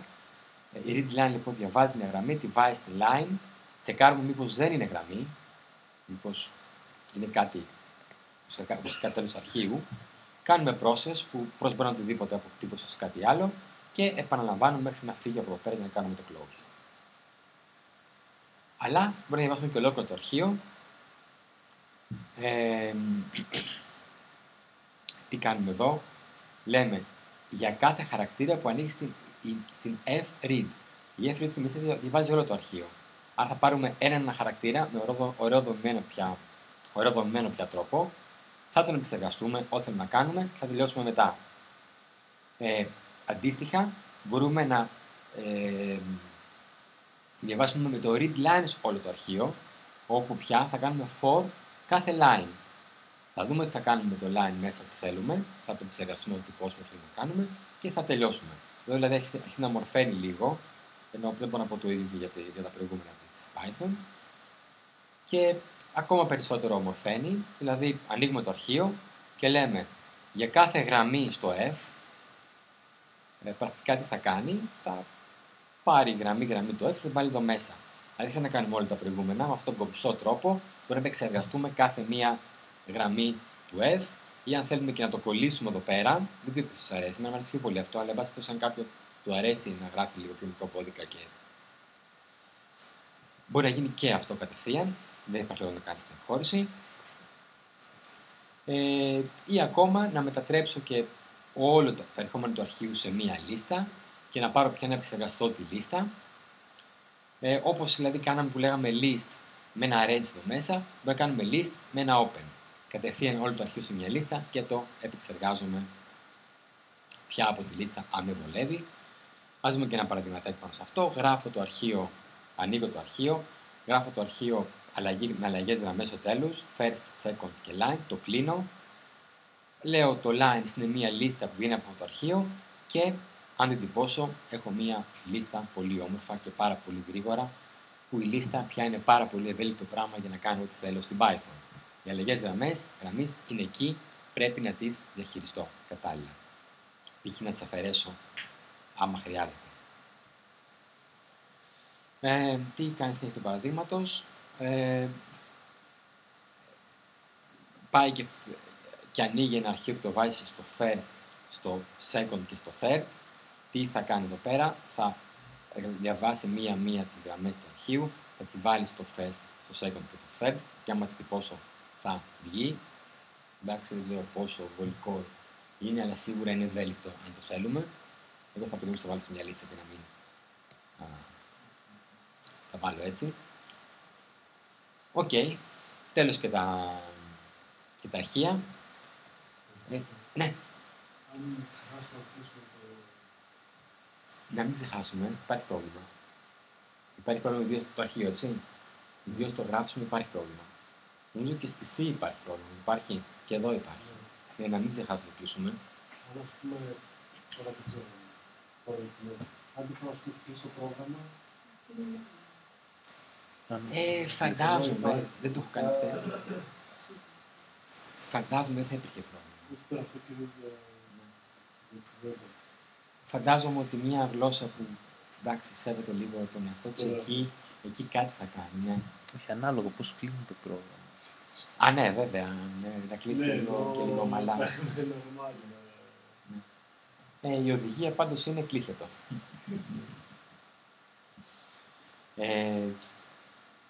Από εκεί πέρα εξαρτάται και από τον compiler και από την υλοποίηση. Δηλαδή, θα μπορείς κάποια υλοποίηση να το κλείνει, κάποια να μην το κλείνει. Να είναι σύμφωνα με την path να είναι και δύο καλυμμένοι. Και να σου πει άλλο, εγώ δεν σου πω κλείσω, δεν σου πω ότι θα σου κλείσω. Ίσως είναι ότι θα με υλοποιήσει πια. Οκ. Γιατί δεν έβαλα διαφάνειες. Υπάρχει και ένας τρόπος να πιάσεις και να βάλεις ολόκληρο δομή. Δηλαδή να πιάσεις και να πεις, βάλες στην αρχείο ένα λεξικό, από κάτω μία λίστα και από κάτω ένα string. Βάλε στο αρχείο, κλείσεις το αρχείο, να το ξαναδιαβάσεις, γιατί αν φυσικά δεν το βάζεις μια σειρά, μπορεί να τα πάρεις πίσω. Έτσι πρέπει να έχω βάλει καμία διαφάνεια, να υπάρχει αυτή η ευελιξία και μάλλον είναι πολύ χρήσιμο. Μάλλον είναι πολύ χρήσιμο πράγμα αυτό. Λοιπόν, τι είναι το NumPy τώρα. Το NumPy είναι ένα πακέτο, δεν είναι στάνταρ στην Python, είναι βιβλιοθήκη, η οποία έχει πάρα πολλά μαθηματικά μέσα και είναι μάλλον απαραίτητο να κάνει κανείς κάτι λίγο σοβαρό μαθηματικά. Π.χ. έχει πίνακες και πίνακες, να πω κανονικούς πια, ας το πω. Έτσι λοιπόν κάνουμε import το NumPy και πάμε να φτιάξουμε ένα πίνακα. Στην αρχή πρέπει ο πίνακας να έχει διαστάσεις. Πώς το κάνουμε αυτό? Πρέπει να κάνουμε ένα reshape σε κάτι. Εδώ πέρα τι κάνει? Βάζει αριθμό από το 0 στο 15 και κάνει reshape ώστε αυτό, δηλαδή φτιάχνει ένα μονοδιάστατο πίνακα, μια λίστα ουσιαστικά με το 0 στο 15. Αν μπορούμε να κάνουμε και άλλες εξοπλίσεις, να το δούμε παρακάτω. Και τον αναμορφώνει έστω να είναι δυσδιάστατος πίνακας. Δεν θυμίζει το DIM, αλλά εν πάση περιπτώσει θυμίζει λίγο κατασκευή πίνακα.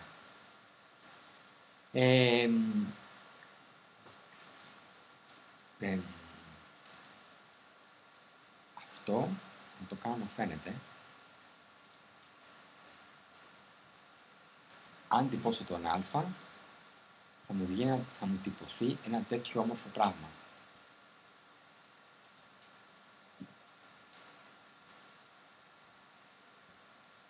Έλα.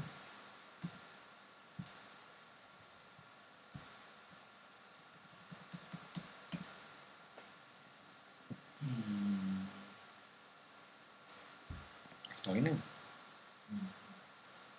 Αυτό είναι. Θα μου βγει έτσι.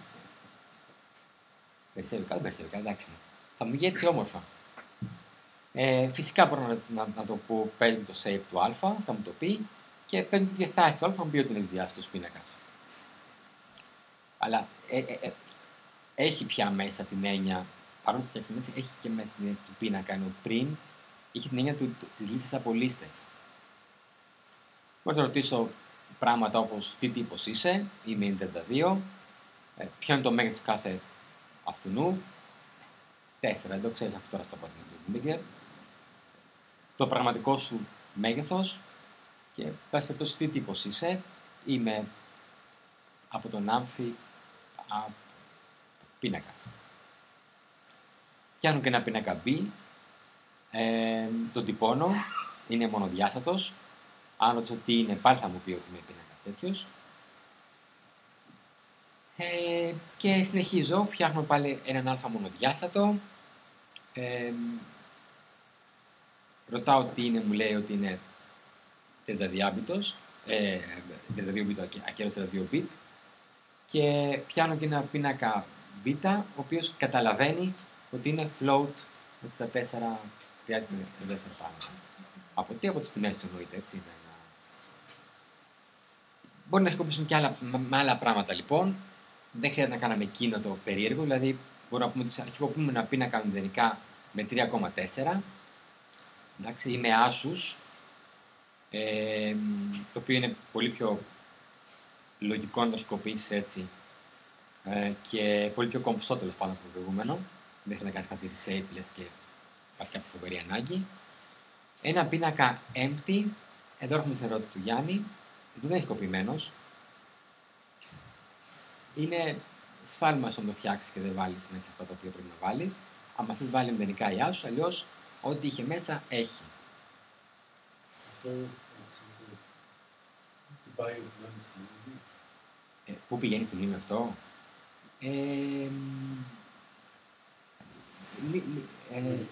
Σαν λίστα είναι, άρα κάπου στο μέρος του ζωρού που... Ναι, είναι τυχαίο το που θα πάει. Ναι, όπως στην Ινησία, ας πούμε. Ακριβώς το ίδιο. Όπως αν έκανε στη Μαλόκ κάτι στη ΣΥ. Ακριβώς το πράγμα. Δίχη.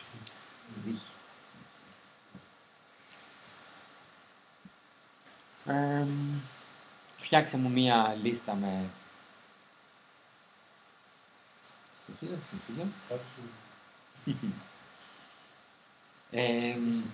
Συνεχίζουμε λοιπόν, φτιάχνουμε μία λίστα από 0 ως και 5, 0 ως 6, τυπώνω για να μην ξέρω ότι καταλαβαίνετε τι λέμε, να είμαι σίγουρο καταλαβαίνετε τι λέμε. Φτιάχνω και με τον τρόπο ένα πίνακα 12, θα τον κάνω reshape 4,3, μου βγάζει αυτό το τυπώσω τι βγαίνει. Αυτό μου βγαίνει αυτό, έτσι, σαν μορφή, την έχει την αίσθηση, δεν πρέπει να γράψω κώδικα για να τυπωθεί αυτό. Φτιάχνω και ένα C και τον κάνω reshape να είναι 3 διαστάσεων, τον τυπώνω, πάλι αυτό μου βγαίνει αυτό, έτσι, δεν πρέπει να κάνω κάτι εγώ, καταλαβαίνει και το κάνει. Και πάμε να παίξουμε λίγο, φτιάχνουμε ένα α και ένα β, ο α έχει το 23, 40, 50 και ο β έχει το 0, 1, 2, 3 και το αναφερώ. Εντάξει. Έχει πια την αίσθηση, είναι πίνακας, κάνω αφαίρεση ή υψώνω στο τετράγωνο κάθε στοιχείο του β. Μια χαρά. Ή εφαρμόζω εσωτερικό γινόμενο στο ημίτονο του πίνακα, κάνω πολλαπλασιασμό στο ημίτονο του πίνακα α. Όλα μια χαρά. Ή κάνω αυτήν την ερώτηση. Θα μπει σε ένα στοιχείο του α, δυναμώνει όπως βλέπετε, έτσι, και στην εκτύπωση θα μου πει ότι είναι και μπουλ εδώ πέρα. Για όσοι δεν κατάλαβαν. Πάω φτιάχνω ένα πίνακα, αυτό σημαίνει αλλαγή γραμμής, έτσι. Πάω φτιάχνω ένα πίνακα α και ένα πίνακα β. Ναι, πολύ απλά έτσι το φτιάχνω, είναι κομψό, είναι όμορφο, δεν έχει τίποτα. Έχουμε πάει σε... Πάω πολλαπλασιάζω. Τι σημαίνει αυτό? Σημαίνει πολλαπλασιάζω στοιχείο by στοιχείο. Κάνω dot, σημαίνει ότι κάνω τον πολλαπλασιασμό πινάκων που λέγαμε προηγουμένως. Έτσι. Και φυσικά έχει ευελιξία και έχει και άλλα πράγματα, δεν τα έβαλα όλα. Νομίζω ότι πια γίνεται όσο δυνατό θα θέλαμε με πίνακες. Δεν έχει να δουλέψει το MATLAB τίποτα ιδιαίτερο. Δεν είναι. Γιατί έκανε φραξούλες και... Φαντάζομαι είναι. Έκανε φραξούλες. Τι άλλο μπορεί να είναι, έκανε φραξούλες και δεν βγαίνει το αποτέλεσμα.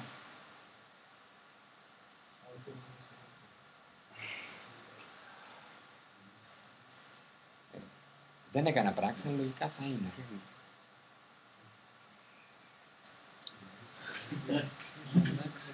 Το πρώτο είναι σωστό. Κεντρικό είναι. Νομίζω είναι το αρνητικό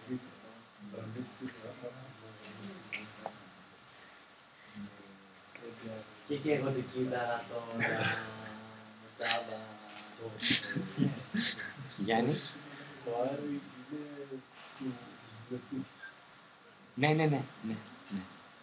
Ναι. Έχουν μορφή τα πράγματα.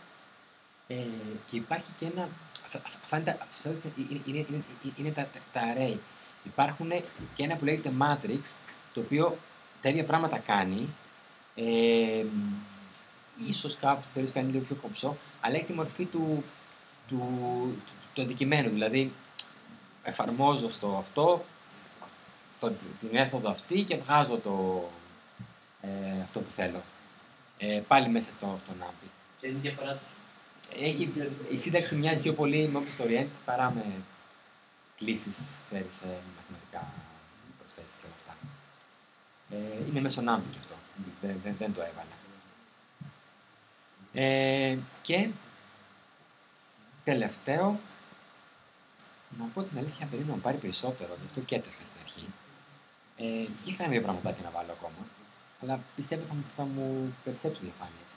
Λοιπόν, να πούμε και λίγα πραγματάκια για τον παράλληλο προγραμματισμό. Όπως και πριν, είχα βάλει παραδείγματα και νομίζω ότι κατασυνοηθήκα μια χαρά. Έτσι και εδώ πέρα έχω βάλει παραδείγματάκια. Πώς μπορούμε να εκμεταλλευτούμε ότι υπάρχει από κάτω ένα μηχάνημα το οποίο έχει περισσότερα από ένα πράγμα που μπορούν να τρέξουν παράλληλα. Στο παραδειγματάκι αυτό φτιάχνουμε, το MP είναι αυτό εδώ, έτσι. Φτιάχνουμε ένα Q, το οποίο το ονομάζουμε output, στο οποίο θα πάμε να βάλουμε αποτελέσματα. Έτσι λοιπόν φτιάχνουμε μια συνάρτηση η οποία δημιουργεί τυχαία string και στο τέλος της πάει και βάζει το string που δημιούργησε στη λίστα αυτή. Πάμε πώς αυτό το πράγμα το κάνουμε, ορισμός μια συνάρτηση αυτό, πάμε πώς το κάνουμε παράλληλα αυτό. Καταρχήν, δημιουργούμε τις διεργασίες, τα παράλληλα πράγματα τέλος πάντων, γενικότερα, τα οποία θα τρέξουν παράλληλα. Καλούμε, στο MP ανήκει αυτό, καλούμε την process, λέμε ότι το κάθε ένα από αυτά θα είναι το run string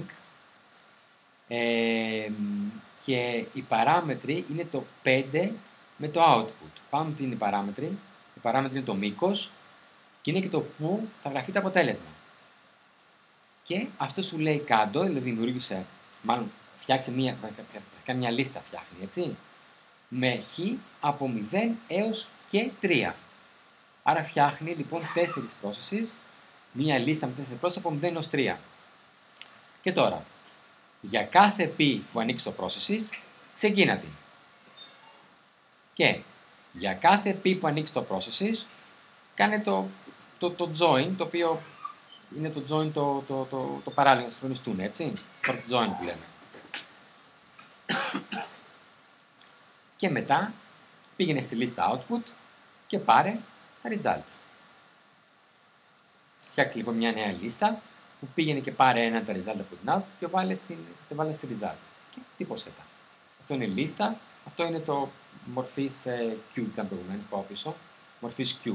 Έτσι, οπότε βάζουμε μια λίστα γιατί μας βολεύει. Τώρα, όπως. Πού είμαι, ναι, καλά είμαι. Όπως φαντάζεστε, τα results θα τυπωθούν, μια που έχουμε παράλληλο προγραμματισμό, δεν θα βγουν με κάποια σειρά, μπορούμε να εξασφαλίσουμε εμείς με ποια σειρά θα βγουν. Αν θέλουμε να το κάνουμε αυτό, πρέπει να πάμε να κάνουμε κάτι παραπάνω. Να βάλουμε στη string, να βάζει και ένα πώς. Ευτυχώς το output μας, το οποίο είναι μορφής Q, μπορεί να πεις ότι δεν κάνω απλά απέναντι στο τέλος της λίστας, αλλά γράφω σε μια συγκεκριμένη θέση. Έτσι λοιπόν, πάω να φτιάξω πάλι την process μου, η οποία πάλι ξεκινάει τη run string και έχει μήκος 5 τα string θέλω να είναι, και εδώ πέρα του βάζω και σε ποια, πρακτικά ποιο είναι το νούμερό μου, δηλαδή σε ποια θέση θέλω να γράψει το αποτέλεσμα. Στην output δημιουργεί τη λίστα και όταν πάνω την πάρω τώρα, δεν έχω διαφάνεια, και όταν πάνω την πάρω τώρα, η λίστα μου είναι βαλμένα τα στοιχεία στη λίστα με τη σειρά. Τέλος, ένας άλλος τρόπος να κάνω πάλι παραδροματισμό, ας πούμε ότι έχω την cube αυτή τη φορά, η οποία επιστρέφει το given ως αριθμού, είναι η pool.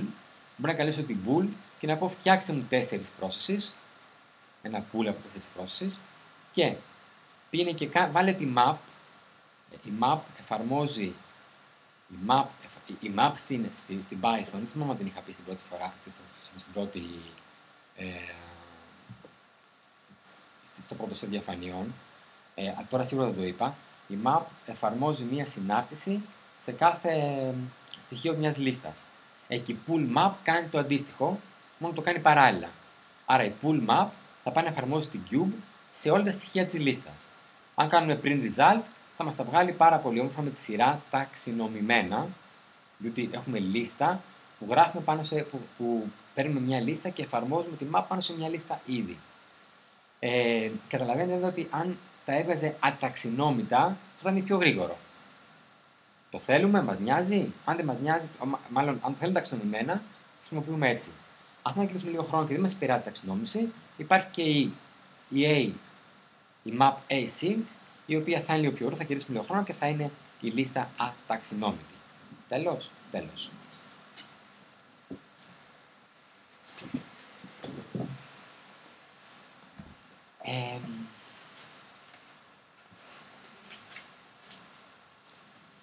Όμορφη γλώσσα, ότι τώρα αρκετά όμορφη, και κυρίως ανοιχτού κώδικα, γλώσσα ανοιχτού κώδικα, και κυρίως γλώσσα η οποία αναπτύσσεται, μπαίνει παντού, δηλαδή για ό,τι θέλεις θα βρεις μια βιβλιοθήκη που να το κάνει.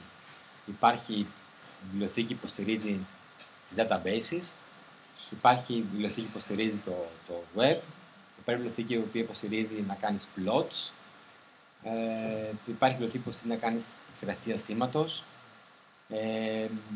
Ό,τι βιβλιοθήκη θέλει, νομίζω ότι πάει πια στη λογική του MATLAB με ανοιχτό κώδικα, και νομίζω να συνεχίσει να πηγαίνει μπροστά. Είναι αποδοτική όμως. Δεν είναι compiled. Δεν είναι αποδοτική, όχι. Δεν είναι. Άρα σε σχέση με τι κάνει. Θεωρητικά. Ακριβώς αυτό για να πω κι εγώ. Δηλαδή, λέμε για τη C πολλά. Βέβαια, τα λέμε εκ των υστέρων, κάνουμε τον έξινο, που λέει, ο νόμος του Νεύτωνα, πώς λένε, τελικά έπεσε από δείκτου, δεν ισχύει. Επειδή το κάνουμε να λέμε ότι είναι πολύ εύκολο, όπως να λέμε, όπως αποδείξει ο νόμος του Νεύτωνα, ξέρω, δεν ισχύει στο διάστημα.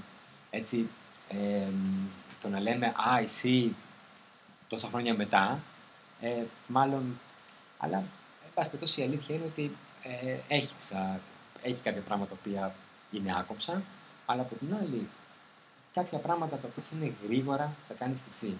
Αν φτιάξεις έναν αλγόριθμο και να μετρήσεις ταχύτητα για να δεις πόσο γρήγορος είναι και το με κάποιον άλλον, δεν μπορεί να πας το κάνεις σε MATLAB, σε Python ή γενικά σε ένα ψηφιακό.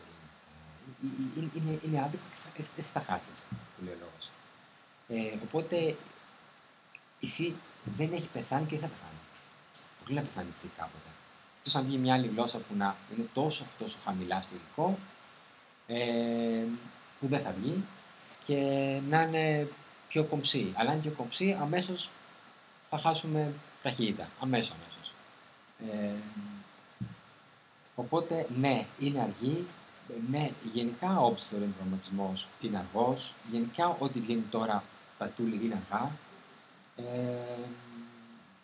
Στηρίζονται σε πράγματα πάνω τα οποία είναι αργά. Έχει αρχίσει να μην μας νοιάζει πια το αργό, γι' αυτό και αυτά τα πράγματα επιβιώνουν. Όχι επιβιώνουν, εξελίσσονται και παίρνουν τα πάνω τους.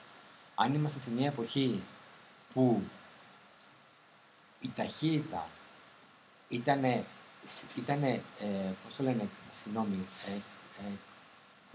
crucial, όχι καθοριστική, ακόμα πιο... Μας έκαιγε πάρα πολύ και για πιο απλά πράγματα, νομίζω ότι δεν θα προγραμμάτιζε κανείς ούτε σε Python, ούτε γενικά σε γλώσσες σε programming.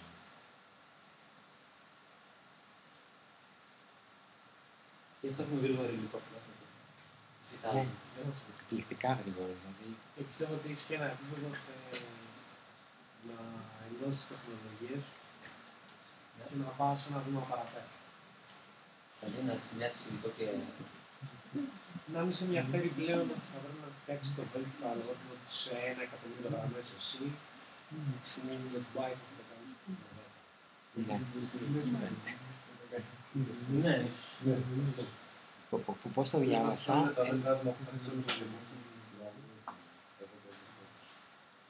αν θυμάμαι καλά λέγε Life is short, use Python. Ναι. Είναι και για το prototyping. Να κάνεις κάτι που έχεις στο κεφάλι σου και 150 φορές πιο γρήγορα από αυτό να κάνεις μια δεν είναι καλή.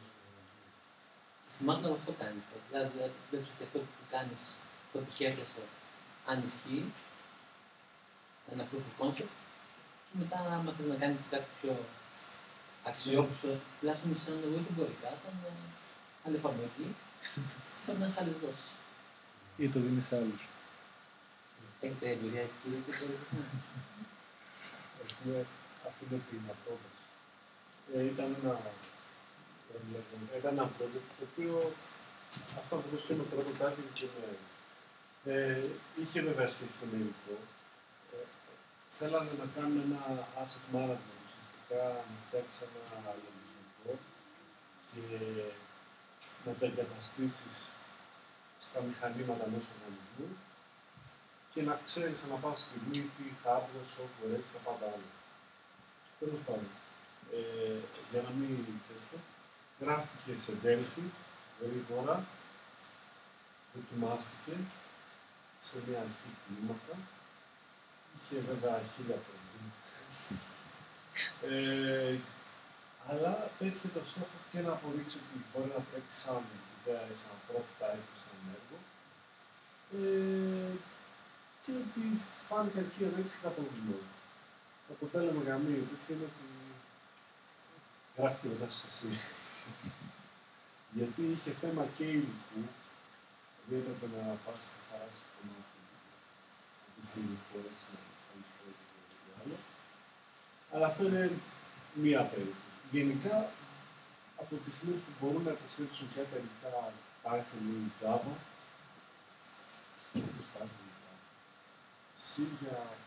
εσύ θα χρησιμοποιήσεις για πιο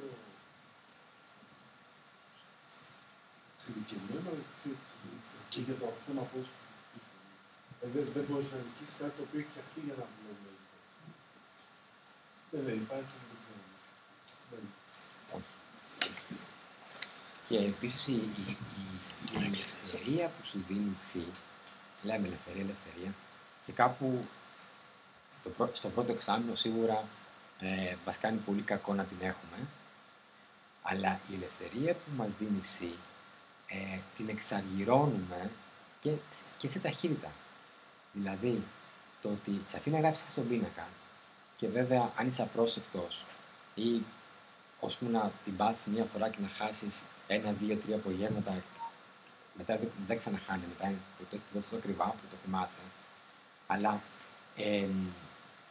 όταν λοιπόν το μάθεις και γράφεις ένα κώδικα και με το που γράφεις μία εντολή που γράφεις σε πίνακα, αμέσως στο μυαλό σου μπας και γράφει απ' έξω. Αν λοιπόν είσαι βέβαιος ότι γράφεις κώδικα ο οποίος δεν γράφεις στο πίνακα, δηλαδή είσαι ένας προγραμματιστής καλός ή αξιοπρεπής τέλος πάντων, Το γεγονός ότι δεν θα κάτσει σε κάθε προσπέλαση του πίνακα να κοιτάξει είναι μικρότερο από το 0, είναι μεγαλύτερο από αυτό, αν έχει και 2-3 διαστάσεις ακόμα χειρότερα, για ένα απλό διάβασμα που κάνουν πολλές γλώσσες, αφού το εξαργυρώνεις όλος αυτός, φανταστείτε ένα βρόχο που να λέει α ίσον 1, τίποτα άλλο, α ίσον ι, τέλος πάντων, και απλά πας να γράφεις τους αριθμούς ή να πρέπει να κάνεις ελέγχους για αυτό το απλό α ίσον ι, πολλούς ελέγχους αν είσαι μέσα, αν δεν είσαι μέσα, οπότε το κερδίζεις πολύ σε ταχύτητα, αλλά πρέπει να είσαι προσεκτικός και λίγο έμπειρος.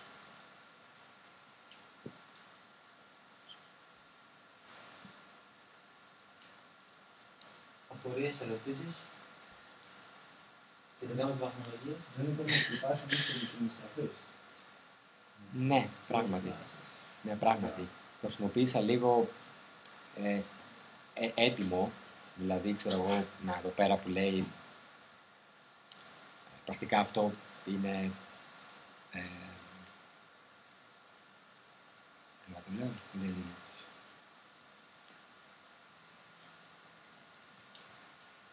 Ναι, οκ, αυτό πρέπει να... όχι, αυτό δεν είναι, αυτό είναι άλλο πράγμα. Λοιπόν, είναι πράγματι, έχεις την ευελιξία στην Python και αν χρησιμοποιήσεις απλά όπως κάνουμε και όπως θέλει να έχει κλάση και τέτοια, είναι πράγματι που μπορεί να το κάνει.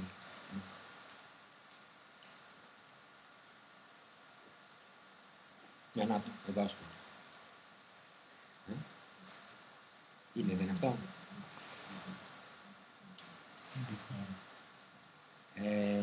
Είναι σύνταξη αντικείμενο στροφού, δεν είναι κλίση. Όχι. Τότε έχουμε παιδιά. Ή που αλλού. Και αυτό είναι. Και αυτό δεν είναι σύνταξη. Αλλά δεν είναι, μπορείς να το κάνεις και πιο... ή στις λύσεις στη λύση της σύνταξη. Μπορείς να κάνεις μια κλάση, δηλαδή να κάνεις παιδεία, συναντήσεις μέσα. Μια χαρά. Να και εδώ.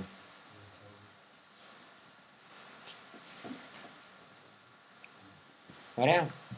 Έχεις πολλά cloud services. Django. Τι framework. Και έχουμε και special. Δεν είναι μόνο Πότε θα μας τα πει λίγο. Ο Άκης. Δεν έχεις ασχοληθεί με Django. Λιγάκι. Όχι λιγάκι, όμως έχεις πει ότι έχεις κάνει ολόκληρο application. Μην είσαι μετριόφωνο, μην είσαι κρατής. Τη γνώση την έχουμε για να την δίνουμε. Ωραία. Την άλλη εβδομάδα θα μας κάνει μια παρουσίαση. Την άλλη εβδομάδα, όπως λένε... Από Δευτέρα δίαιτα, κάπως έτσι. Εγώ το έχω πει πολλές φορές. Κάτι άλλο δεν έχουμε. Αν θέλουμε να υπογράψουμε